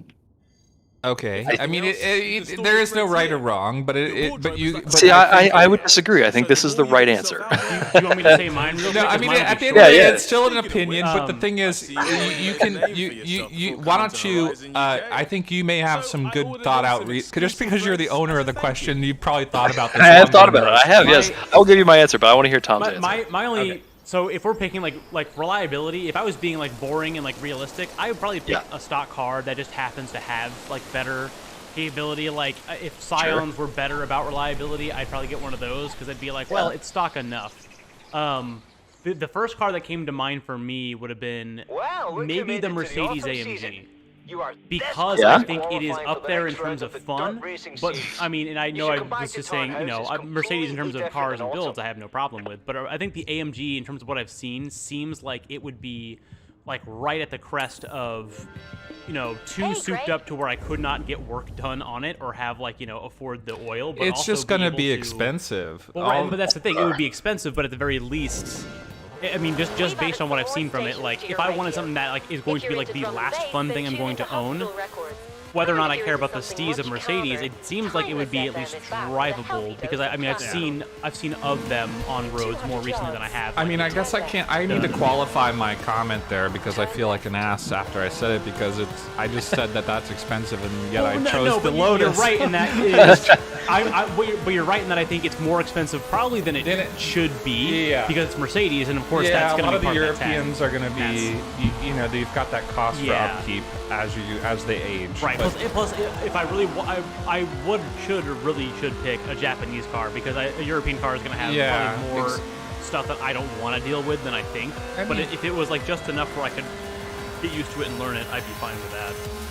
The other thing is too is in the upkeep generally gets more expensive after a car is no longer in production either. Right. So it's like that's where you get into this thing where like if it's going to be the one car forever, you better hope that it Right. That's like, why I didn't go for like they a keep more, making parts for it. Yeah, like a sportier car because if it's like I mean, Also, here's the thing about Mercedes. A A lot of people don't know this. Mercedes supports all of their cars basically forever. So they actually continue to make new parts for cars that are no longer in production. So for instance, the 300 SL, which is like 19, I don't know when that car, a really super old car. It's the Gullwing, that super gorgeous Gullwing car. They still make new parts for that car. So like, so Mercedes is not a bad choice if you actually care about like making it run for the rest of your life. What's funny is I mostly picked it because it was the sportiest thing I could think of where the quality seemed like it would be decent enough. I've never owned AMGs are they're German muscle cars. Right. Like, Well, and they're the safety crazy. cars. F1. And so if I were to pick a backup, let's say like so here's the two other thoughts, right? If I was going super practical and something I was sure that like is going to be more easier to manage from a parts perspective or like from a maintenance perspective, I don't really want to pick this car, and I'll tell you why, because I like things that are unique. That's partly why I own the car that I do, is just because they're not all over the place. But if I had to pick a practical sporty something, like a Subaru WRX would be it's a classic. It's up there, and I mean it is more popular than ever right now, but because it is, like, that helps with the maintenance and the longevity of the cars and the parts, right? I mean, Subarus are bulletproof. But I also too, I mean, like, I've always had a slight, and I mean, I know Ian, you and I had talked about this when we were considering our cars, but the BMW M2. Oh man, yeah. Like the M2. Here's the problem with the M2. competition. The problem with the M2 is that it's BMW, which means I just don't like the BMW. Well, it's going to break. Upkeep. Yeah, it's gonna break. It's gonna be expensive. It's going to break. It's going to break a lot, and when it does break, it's going to be catastrophic. Yeah. So yeah, that's my problem with the M2. I would love to have an M2, but yeah. I mean, just from a form factor, I mean, like, You Yes. can't get much more compact and power to weight ratio. That than is true. That's the offset. Yeah. They also have incredible driving dynamics. They're going to be fun to drive. They're amazing cars that would be top of my list. But It's gonna be So- with the upkeep. So it's a here- BMW, and I just So I here can't. comes us to the penultimate question. You've thought about this because you knew that you were going to ask us this, and we didn't know. So I feel like my answers are slightly flawed compared to the exorbitant amount of research. Well, you've it given this. depends. I It depends on your pulled rubric. AMG out of my hat. And it's the last stock and car. And I was honestly, like, I throw one of think those. that's a good, fair answer. I Yeah. think that's like gives No, you these the are most. not. These are all good answers. These are not bad answers. I will tell you though that they are all the wrong answers, but they are Yeah, good exactly, answers. exactly. Well, I want to hear why we're wrong. So let's Okay. drum roll, please. All right. So here's the thing. It's gonna have to be a daily driver, right? So Yeah. it has to function as a car, right? So you Yeah. got to be able to like count on it starting in 30-degree weather when you got to get to That's- work in yeah, the morning, yeah, right? yeah. You got to count on it not breaking a lot generally when you're on the road and actually putting use on it. So you got to be able to put miles on it. It's got to last a while. Also, you got to be able to fit 4 people in it. Okay, yeah, that's Right. something too that I didn't Right. really consider, but I was literally Yeah. about to ask you. All right, so are we considering family size? in Yeah, this? everything. It's like Okay. because this is the thing. It's got to be a car that you. It's got to be good enough in most ways as a car, so as not to ruin your life, right? Yeah. So like if you ended up having a kid and you had like the Corvette C8 mid-engine with Yeah, just a you- 2-seater, great that'd be a problem. great form, very little function. Right, it would be a problem. So you gotta marry form and function. I agree. Sure. So Now, they don't necessarily, but you can trim around the edges, right? It doesn't have to be a 4-door saloon car, a sedan. It can be a 2-door with a back seat. It can be, so you just have to be able to fit 4 people in there in a pinch, basically, in my a opinion. pinch, yep. And and I would say like make it easy on yourself for the baby carrier. You know. Yeah. Correct. You got to don't be able wanna to fit a break your baby back back, there. getting the baby out of the back seat. But yeah. Correct.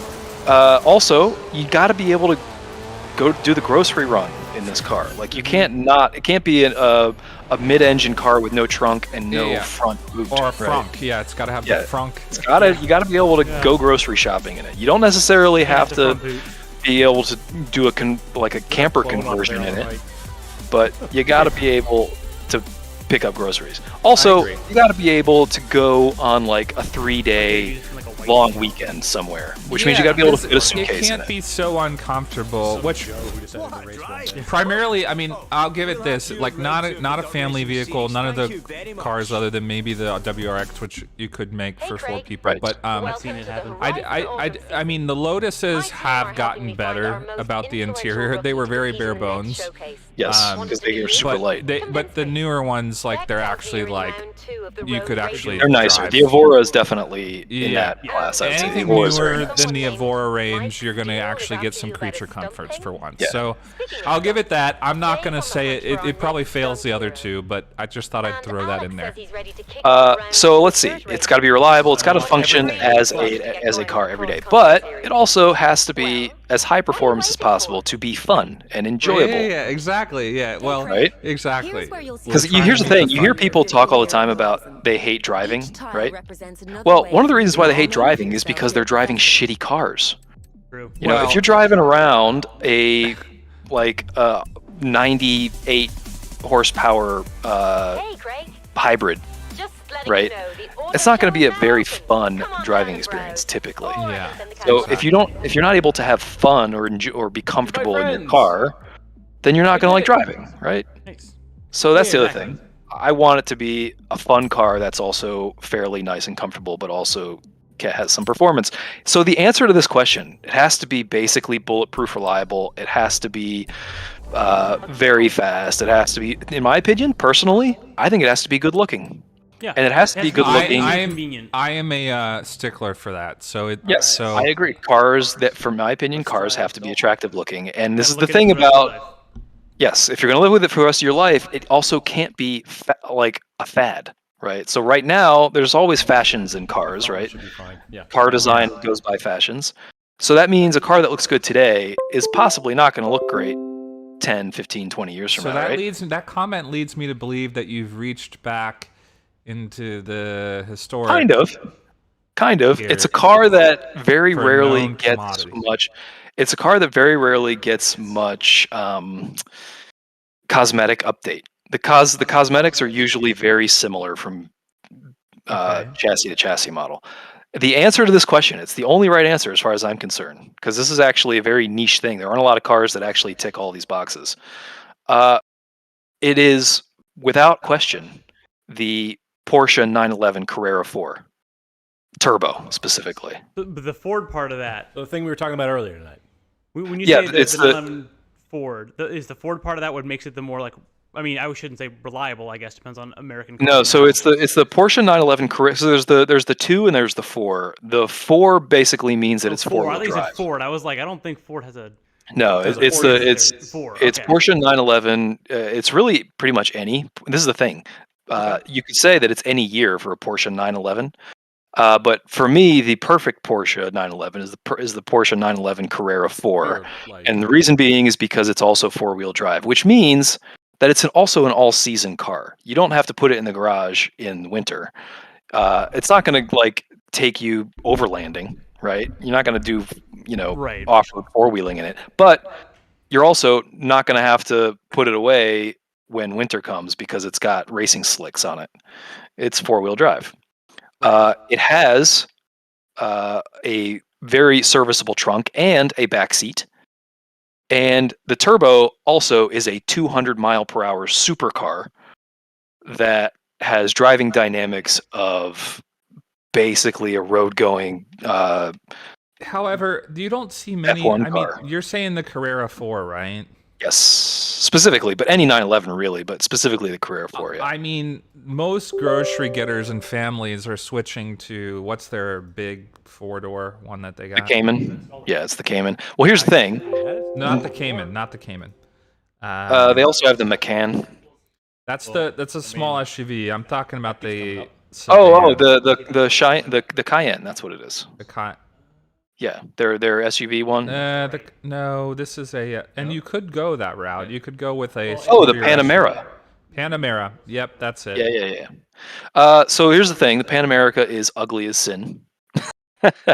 It's disgusting. But it is a better family for every. Oh, I see what you mean. It is, but it also is not the same. A Porsche 911. Here's the thing: the Porsche 911 Carrera 4 is, again, a 200 mile per hour supercar. It is on par with a Ferrari 488 Pista. It's on par with a Lamborghini Huracan or even an Aventador in terms of performance. But you can also go to the store with it. You can go on a weekend trip with it, and you can use it forever because it's a 911, and 911s are bulletproof. And it also, this is the real trick for me. It's like Converse All Stars. They were good looking when they first came out. They're good looking now. They will always be good looking forever. They are. So there you go. Yeah, I agree, but I also think too it would not be fun to be in the back seat. Any coupe of any sort is not fun to be in the back seat. But in a pinch, it's got 4 seats, and it definitely would be fine for a baby.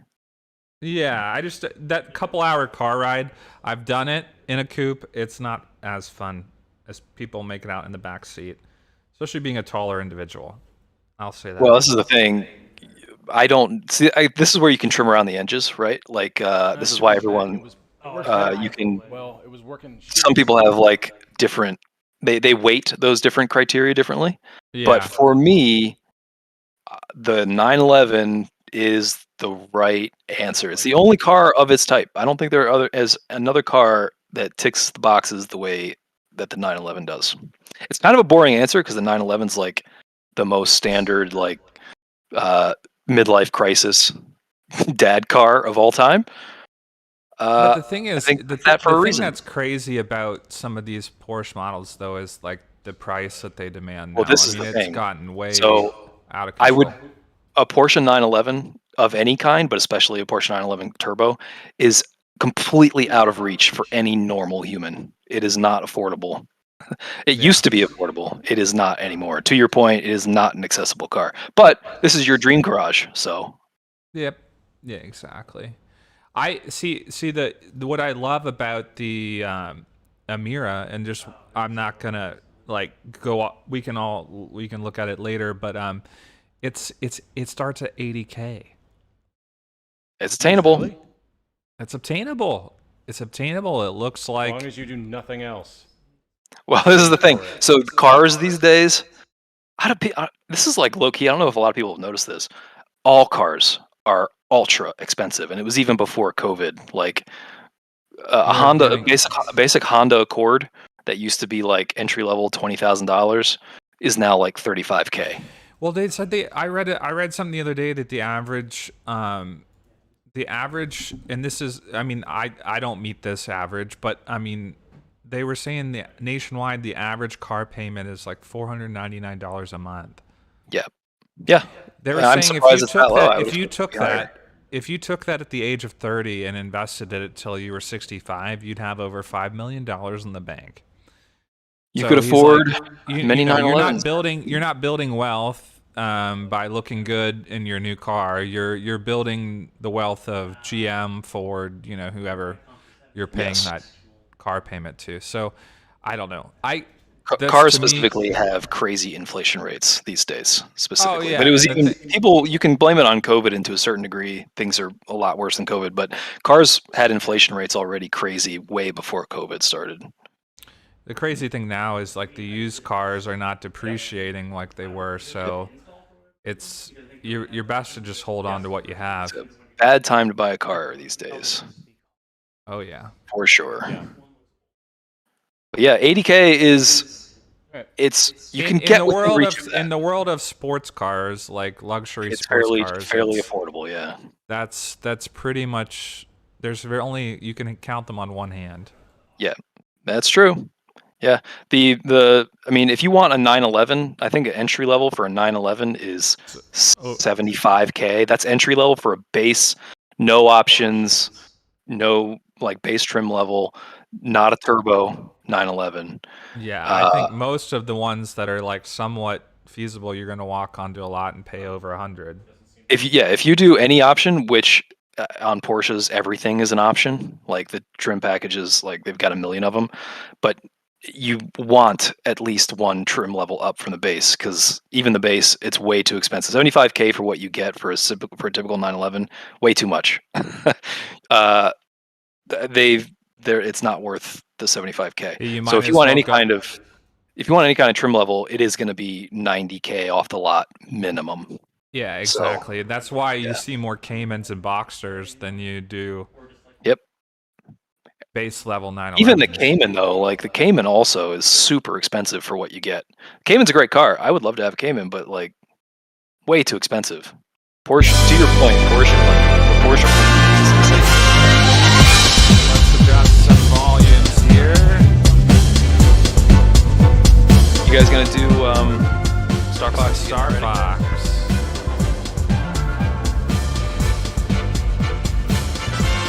Which are you doing? Oh, you're doing which Star Fox are you playing on? We gotta adjust the game volume because we can barely hear you anymore, Ian. Testing. It's just it's not. Dolphinism. There we go. Let's do that. Okay, that works. Well, Let's make sure that we can still hear Ian comparatively, though. Yeah. Testing. Yeah, we can still hear you. We just need to equate the game volume to your volume. Say something again. Make sure that I'm way louder than the game. What I say is much more important. Yeah. I mean, that was a given, but all right. Yes. Fine. I think we got it down. It's we had to tone it down quite a bit. You have to map. Yeah, I'll have to map the controller. I can also do that. Which Star Fox are you playing? Assault. The Is that from GameCube GameCube? version. Yes, it is. What the fuck? What a weird choice. Why that one of all things? It's Cameron's idea. He 'Cause it's really wants to do it. So here we are. It's for a GameCube game. It's pretty damn good, but that's just me. It's just like of all like this. First of all the games, choosing Star Fox is unusual. Most people wouldn't. Don't get me wrong, I love Star Fox. Like, it's a good choice, but like, I'll say this: of the 2 GameCube games that are Star Fox, this It's the one's better of the better 2. than Assault, or better But than even Adventures. Dinosaur Christ. Island or whatever the fuck it is. even of the Star Fox Adventures. games, like, why the GameCube versions for why the GameCube games for Star I Fox? don't know. He says it's the definitive Star Fox for him, but Really? I don't know if he has. Yeah, I think that's No, what he said. I wouldn't say the definitive Star Fox. It's not. It is it's for not- him. It's his favorite Star Fox game. Pretty sure. What about Star Fox Zero? I like Zero. I thought it was fun. I think it I know a lot of takes people getting hate used it, to. but I think I've never actually say played get it. But good, I think it looks kid. awesome. I think it's fine. It's got that that Wii U stigma. People hated it just because it was trendy to hate it. Yeah. And they're just like, oh, I have to do 2 things at once while I play a game. This is what I was talking about, by the way, a while ago, and I was talking about controllers and how gamers are like super conservative, and if they're not very receptive to change. Yep. Like that's a They perfect want example. more of the same over and over again. Yeah, like which I don't understand. Like me as a gamer, I'm into innovation. I want to see improvements in the medium. Well, do you want like all of the extra gimmicky hardware as well? Specifically, like okay, say like the Wiimote. First of all, completely different kind of controller. Like, yes, if you wanted to play on PC, then you know the Wiimote is not your standard controller of choice. Either like a Wii Pro controller or the so Xbox the only reason controller or the so PlayStation. I'll try to give you the best answer I can give you for that. So I think the only reason why you wouldn't choose the Wii remote as your go-to controller on PC is because the PC and PC games do not support it well, right? Yeah. I mean, you can obviously use it, but it's not going to use those controllers to their fullest advantage, right? Mm-hmm. So like, no, I would not use it. Basically, the answer to your question, would I use it? Was it my go-to on a PC? No, certainly not. But why? It's not because the controller's bad. It's because game developers do not do that. Yeah, they're not. They don't take risks. They're not. Yeah, you're preaching motion controls and back buttons. Absolutely. And the only reason that they don't do that now is because, mainly, honestly, this is gonna sound. This is a hot take now, guys. I think it's because of Call of Duty and the Call of Duty bro culture. Yeah, Call of Duty bro culture is like, I think you're referring to. It's people who are saying like anything that has to do with Nintendo is babyland. It's super macho. It's like it's baby controls. That's why they call it waggle tech, quote unquote. I fucking hate that phrase. Yep. And it's like it's people who shun anything that's different, and they shit on anything that they're not used to, and anything that is interesting or unique or different, they gotta rag on. So that's what I think. I think Nintendo gets screwed over for a lot of that. I think gyro controls gets, because here's the thing, man. I know I'm talking to like Halo players, but you can't tell me that twin stick shooters is really the ideal way to play first person shooters. Like aiming with the right stick is never ever fun. Been considered that mouse and keyboard is more efficient. Yeah, but mouse and keyboard is definitively the superior control. But also, gyro controls are also superior to twin stick, right stick aiming. It just is. I would say that the skill floor is higher than twin sticks. Like you're not going to get good at that right away. I mean, I use nothing but gyro on first person shooters, even on PC, and I can't go back to playing the traditional twin stick. It's so awful. Like, so you remember when Doom 2016 came out on the Switch? Yep. So when it first came out, it didn't have gyro control for aiming, and I didn't realize that. So I bought the game and I booted it up, and I swear to God, I tried to play that game without the gyro controls, and it was dog do. It was awful. It was like, because I hadn't played that way in such a long time, I hadn't realized how awful it really was. And see, I have a hard time going where you're at, but I think that's because you've decided to make the investment mentally. This is the thing.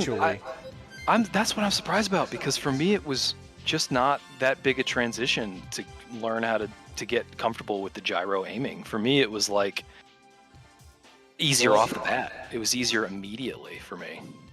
Well, okay. So it's let's weird look that- at your games of choice leading up to like the entire gyro switchover. Sure. You were doing like Wii games, right? Mostly. You played Twilight Princess like could a be a shit ton, nurture which versus nature has, thing. you know, a So, light gun. well, it depends on what you mean, because like I grew up on regular Nintendo, Super Nintendo, N64, PC games. So like, depending on how far you want to go back, like, yeah. But when the Wii came out, that's when gyro became a thing, right? Well, the Wii was sort of like the when gyro became like useful gyro. or like usable. I mean, 6-axis had it as well, but yeah, the Wii No one was was actually using it. noticeably. No. PlayStation still basically never uses it. No. But yeah, when the Wii came out and started using motion tech, for me, I took to that like water. Like to me, that was a revelation. To me, that was like the possibilities of that were endless, and it was, to me, it was where video game controllers should have gone, but they never did. Mainly because Call of Duty was the biggest fucking game in the world, and basically still is. Yeah, I think like that. For as much as I like talk about how much I love Prime's motion controls, I replayed the Wii version of that, and I still like those controls. I just wish there was some like more fine tuning. I wish that the accessibility we have now for like visual stuff or even like gameplay stuff, because accessibility got great in the past 2 years, 3 years, Well, that's really. the other thing.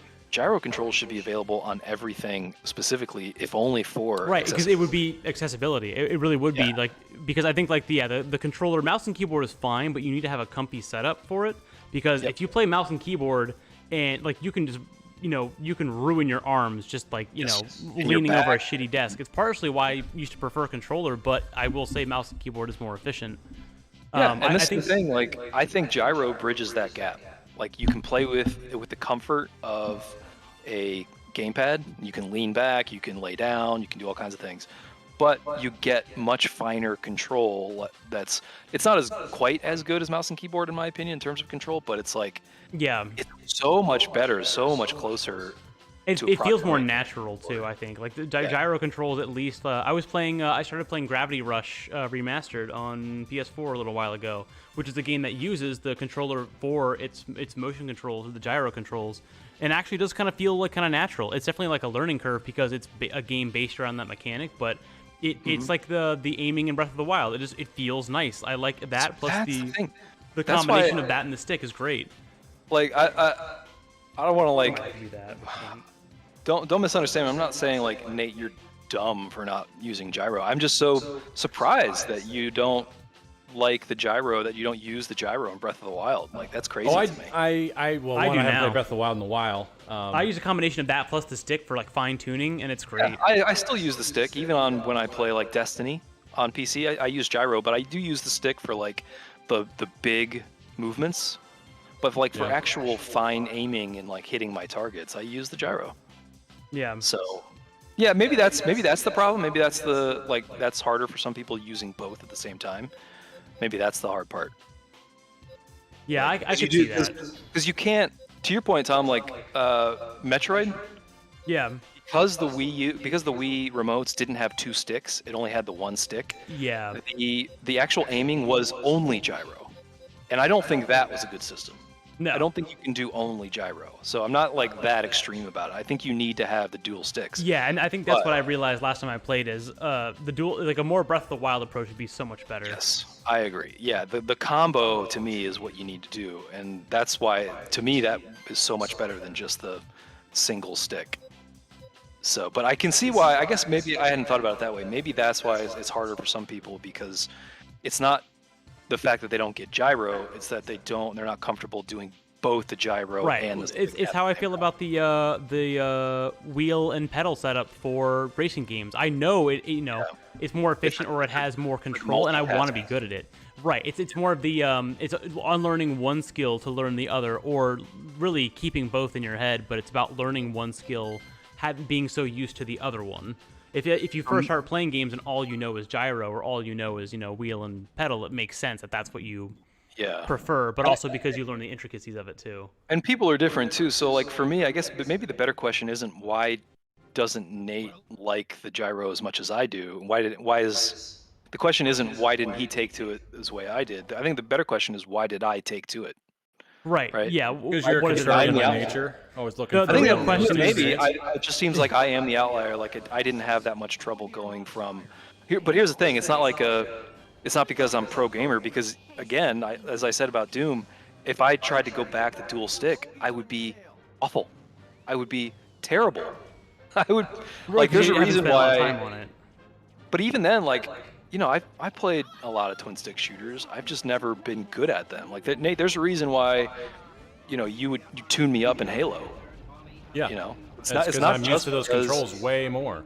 But I also just think I'm just not very good at that. Oh yeah, I guess some I mean, people have their preferences. it's definitely more Like- than just the controls. Like, if you're used to a game, like let's say, like hypothetically, if you're better at shooters than someone who's just starting to learn, but they're playing mouse and keyboard and you're playing controller, even though we usually say mouse and keyboard will do better, that does not necessarily mean that you're My going personal to... player performance is still way better Right. on sticks. than it is- Shanice Emery, hi, hello. You are the first person in chat today. We have been What up? doing streaming setup for the past 2 hours hours. almost, yeah. So Well, we're they're playing probably some Star gone Fox by Assault now. now. 'Cause I think they commented way back in 42. like That was like a couple 42, minutes so ago. Well, hello, the ghost of Ghost Hey, you Shanice guys got it Emery. running.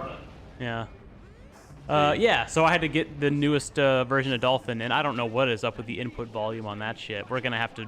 yeah. There's a lot of setup we still need to do for this stream. Man, guys, FYI to anyone who didn't have a lot of GameCube experience, GameCube was pretty. Yeah, GameCube was really cool back in the Yeah, day. it really was. I pretty mean, games. it doesn't. The Very scaling is dedicated obviously fan not base, as good and that's now. it. Nobody else liked it. But this was really pretty back in the day. I had it for a little bit. I loved it. I thought it was great. This game is yeah, we gorgeous. did have one for a hot second. Yeah, I had this where I played Prime and played this. I would have bought this. This is a good game because I mean it's not the definitive Star Fox experience, but it is one of the few games where you can do all like R-wing, the whatever the tank is, and on foot all at once.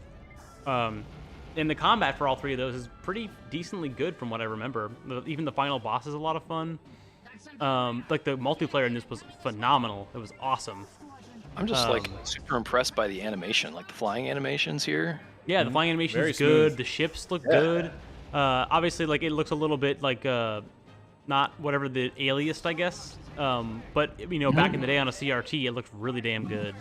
It actually doesn't actually look that bad as far as No. like that aliasing. I've, like to your point, you can see it.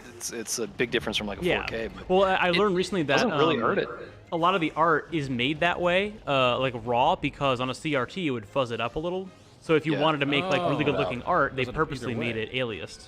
Yeah. Which I learned playing Castlevania because I played it on a like a big like nice new modern TV, and still looks great. But you can definitely tell like the pixel art doesn't stack up the same way until you see a Not getting comparison. softened It's out like by night the- and day. Yeah. Yeah. Yeah, this game. I remember this game being pretty fun. It takes a little while to get used to the inverted, the flight controls, as it were. Can you not change that? You can. Yeah, you can change it in like there's like a per user setting. So like when you play a campaign, you have your own profile, like you do in older games. 'Cause I But know you can Nintendo change is that. like famously rigid about changing run this on controls in their emulator? games. Yeah, no, this one did a really good job of. I think it was Melee or one of the. Yeah, I think it was Melee. Oh, that allows you to crack it. Well, not that, but allow you to have a profile per like user. Oh, Like yeah, just that was the very arbitrary first user. one, yeah. And then they started to do that with this and some of the other Oh my God. games at the era. Sorry, I ran over a whole herd of sheep. Oh, wait, so there's actual like livestock you can hit in Yeah. Forza? Oh yeah. Oh, Yeah, okay. there's chickens. Yeah, I feel bad now. I feel like there should shit. be like a little mini game where you have to stop your car and then like watch a cutscene of you calling the Oh, animal people. speaking of which, geez, Craig, explain this to me. Yeah. Help me understand why it's okay for Forza to stop you. I don't know if they did this in 3. I don't know if you've encountered it yet in 4. But why do they think it's okay to stop you basically in the middle of your menu and kick you into a non-skippable commercial for their Oh, that's DLC? annoying. That's so annoying. Really? That's Yes. I don't remember that. Yes, I guess it wasn't a thing in 3, but it's absolutely a thing here in 4. It is. It's. I can't believe it. Like, it's egregious. I can't believe that they. This is are- not like all right. So, context. Is it Yeah. is it like gameplay You want it commercial? up, it's the one, it's all the way- No, so it's like I'll be like, I'll finish a race, right? We're not? It's typically Okay. like after you finish a race or finish an I didn't change anything with that. and you go Oh. into one of the menus or something. Before it lets you go into the menu, it pauses and it sends you into sometimes like 45-second. Sometimes I haven't Here, timed I'll- it. It's possibly like Are we? even up to a minute-long Oh, commercial okay. for one of their DLCs and says, Oh, well, that's just buy me. this DLC, Okay. basically. That makes sense. Buy this Oh. car pass. Okay, so I've seen that too, where they like, because the winter, you know how this one's got the seasons. The last one did not. There was a winter pass, like where you could do drifting and all these things in your Focus RS and all that. That was for sale, and then the Hot Wheels one was downloadable content. But did they then do there's like certain the car non-skippable ads in the middle of the game for it?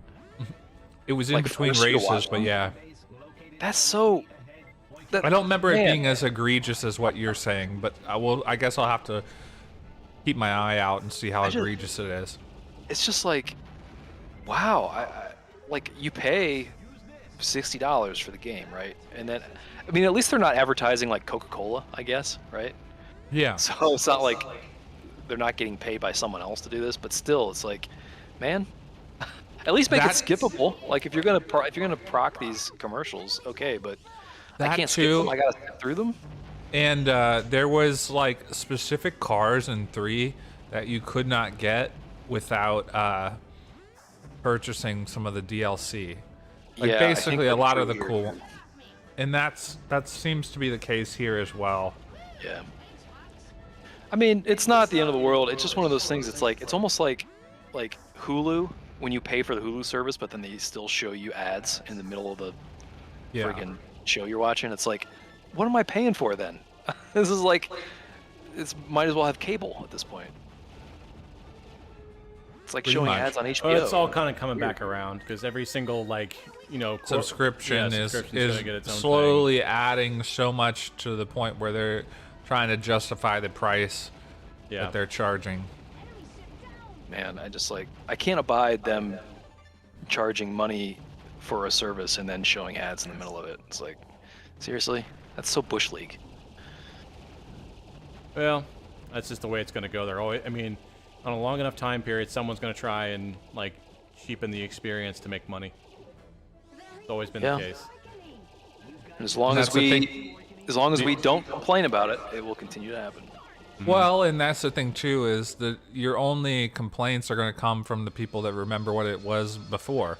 And at some point, they just keep on doing it to the point where nobody remembers what it was like before. I think it's like Reds fan syndrome. Craig, tell me what you think about this theory. Okay. I think that the Reds are a perennially mediocre team that has basically underachieved for 40 years at this point. Holy shit.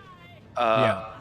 And that part of the reason that they've been allowed to do that is because the fans don't really like it when other fans criticize the Reds.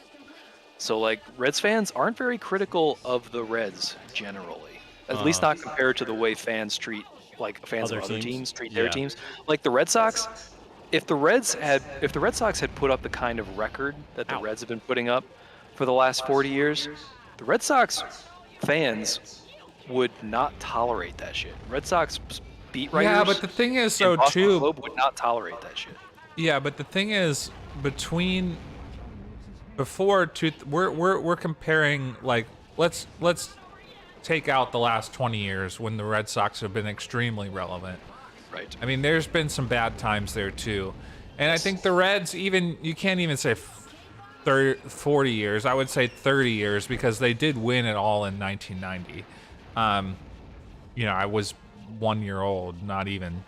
Yeah, when okay. they We'll won. call it 30 years. I'll give you that. But I will That's say a long this. time.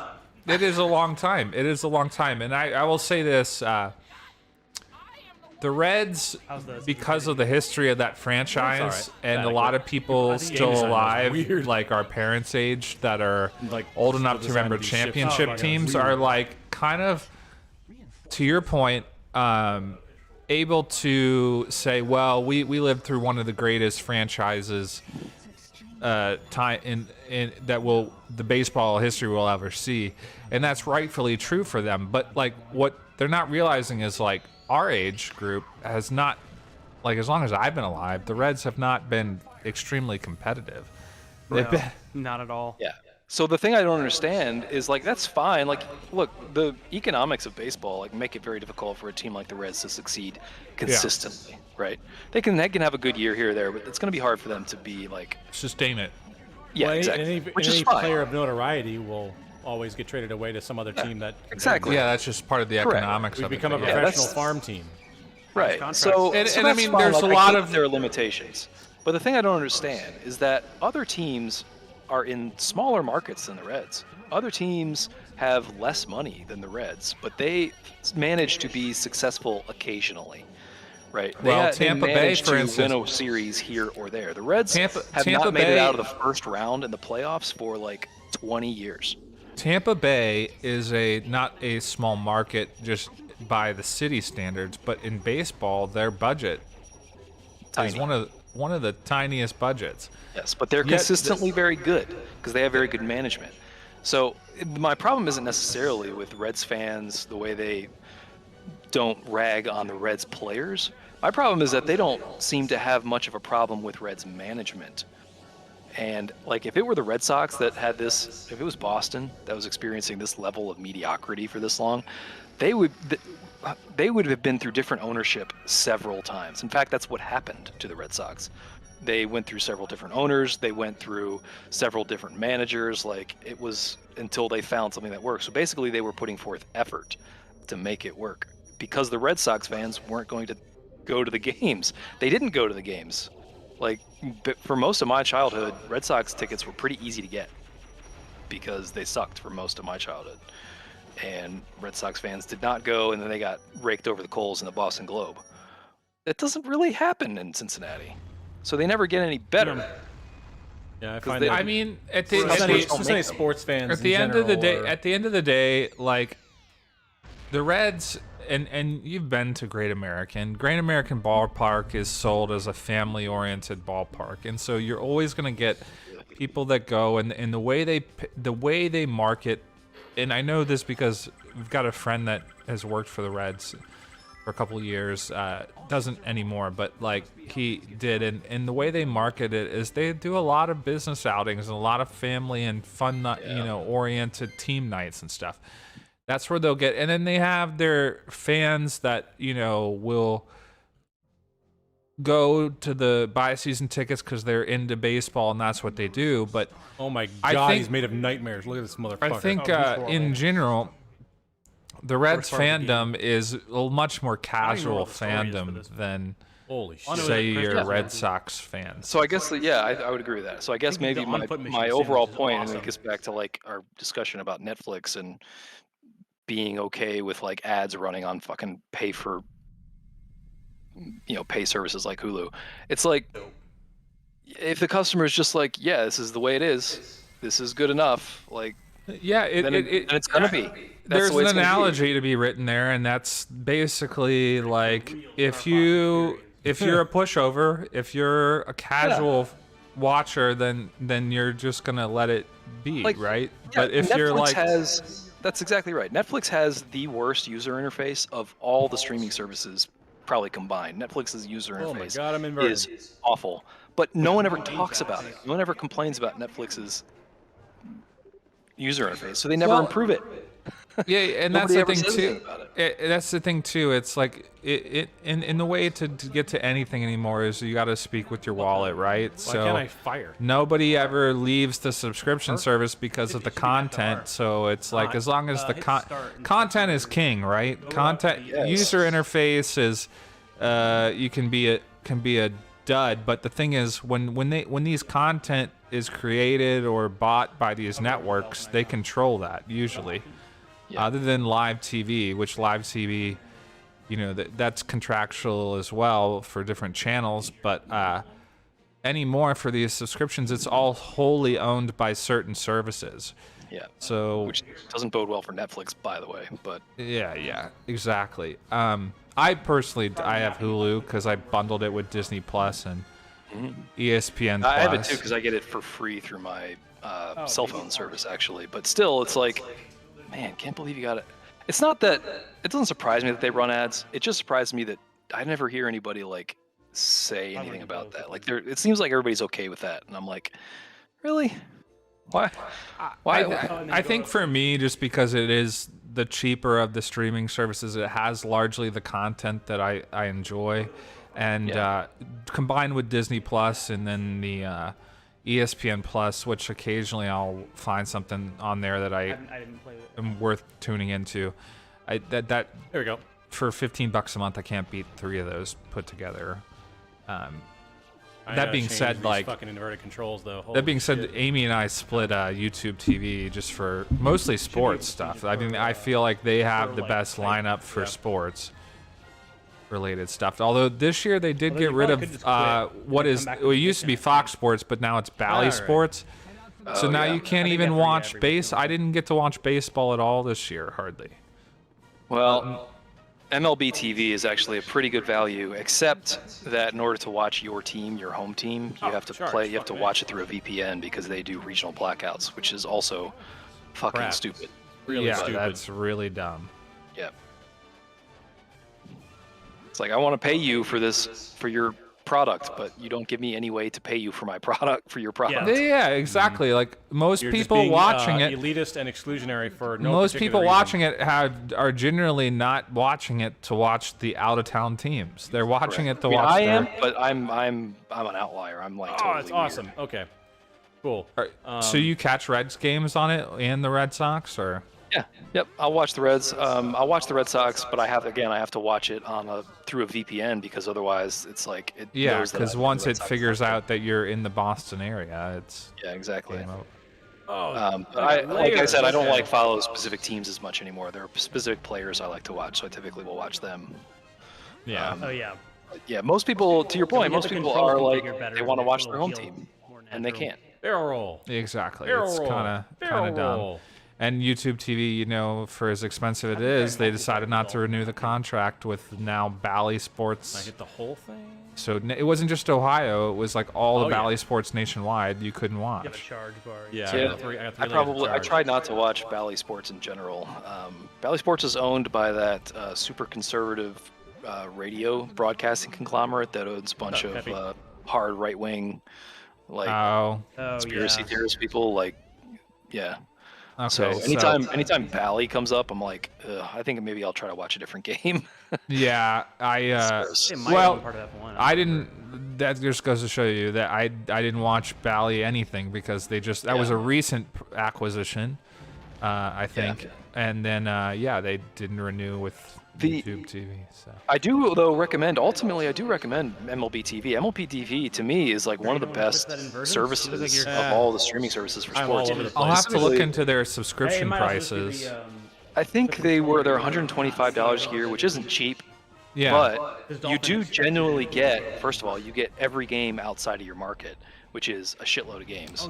yeah. You also get No, to we don't. choose which We feed can go get one. that you want. So, for instance, it's two teams, right, per game. So they have their home feed and away feed. So if one team has Bally, but you don't want to watch the Bally feed, you can watch the other team's feed, which is really nice. Like you can choose which commentators you want to listen to. It's actually really quite nice. And I was trying to get NFL games earlier this year. Yeah. NFL is impossible to get outside of network television. Like you can't just, they don't have an MLB TV service where you just get all the games. Like you can't do that. Talk about a company that like an organization that makes it impossible for you to consume their product. It's like, Jesus Christ, it's impossible to get NFL games unless you have a cable service or something. Or like a TV subscription, something. Yeah, exactly. Let's try that. Yeah, I agree. And I'll tell you what I do pay. I pay like $60 a year for the Premier League stuff. So, oh really? Yeah. Well, so now it's all bundled. I get more than Premier League now. It used to be Premier League Pass. Now it's NB Peacock. Peacock TV. So yeah. So I just buy that, and that gets me all the Premier League stuff. So okay. that satisfies my soccer craving on the weekends, but Yeah, it's not a good situation for sports generally. So it's a shame. Fortunately, my most favorite sport has probably the best streaming service of all of them, so yeah. I'm lucky there. But that's the thing. If you're a general fan of all of them, it gets rather expensive rather quickly. That's the thing, yeah. Like if you want Netflix, Amazon, Hulu, HBO, and then any of the sports ones, you're already talking about way more than what a monthly cable. Probably not way more. Probably pretty equivalent to a cable subscription. Well, all right, guys. I think we have tested about everything we meant to test, and probably then some. I played a little bit more Star Fox than I probably should have, because I think I'm the one who's supposed to be playing this on the 24-hour live stream, so I cheated a little bit, but for the sake of the What else is stream, new? for the kids. For the kids. Hey, we never do a Tuesday stream where you don't cheat, and that's the way it goes. Exactly. True. Exactly. That's true. But I just want to thank you guys for hanging out with us. Forza looks awesome. I may have to play that on my own time eventually. That does look fun. Oh, man, if you get into Forza, hell yeah. Oh shit! We're gonna have to do this it's the more Dark Souls often of racing. because then Yes. you're right up Ian and I's alley, and Tom's alley exactly. for that matter. You know? So I think Tom's got a game that he's got to check out now too, because he made the comment, this looks exactly like what's the games you used to play? The Burnout Paradise. Burnout, Yeah, yeah. Well, Talked the about that open earlier. world part is what I'm interested in. it's not I as didn't do much that. like stunts like the Well, Burnout no, stuff. but I like that it has the events. Like it's not just like even the old Burnout games, like right before Paradise, would just do like race after race after race. This one's Yeah. like pick whatever you want. Just do Yeah, whatever looks exactly. good. It gives you a little bit of freedom But, to roam and stuff. we'll call it here for tonight. Thank you all for joining us. Hopefully we will see you Saturday morning at 8 a.m., if not anytime between then and Sunday morning at 8 a.m. with our 25-hour video That is game true. marathon. Holy Post shit. a link Why to don't we that. pull up the schedule, Nate, if they're really in tune We to could- these games, if they're really wanting to watch the games we played tonight, we can let them know when we'll be playing. I mean, we'll pull up the schedule. I think the schedule is now posted on our Twitter and Facebook groups. Go check those out. It should also be on that link that's in chat. Yeah, it should be on the link that's in the chat.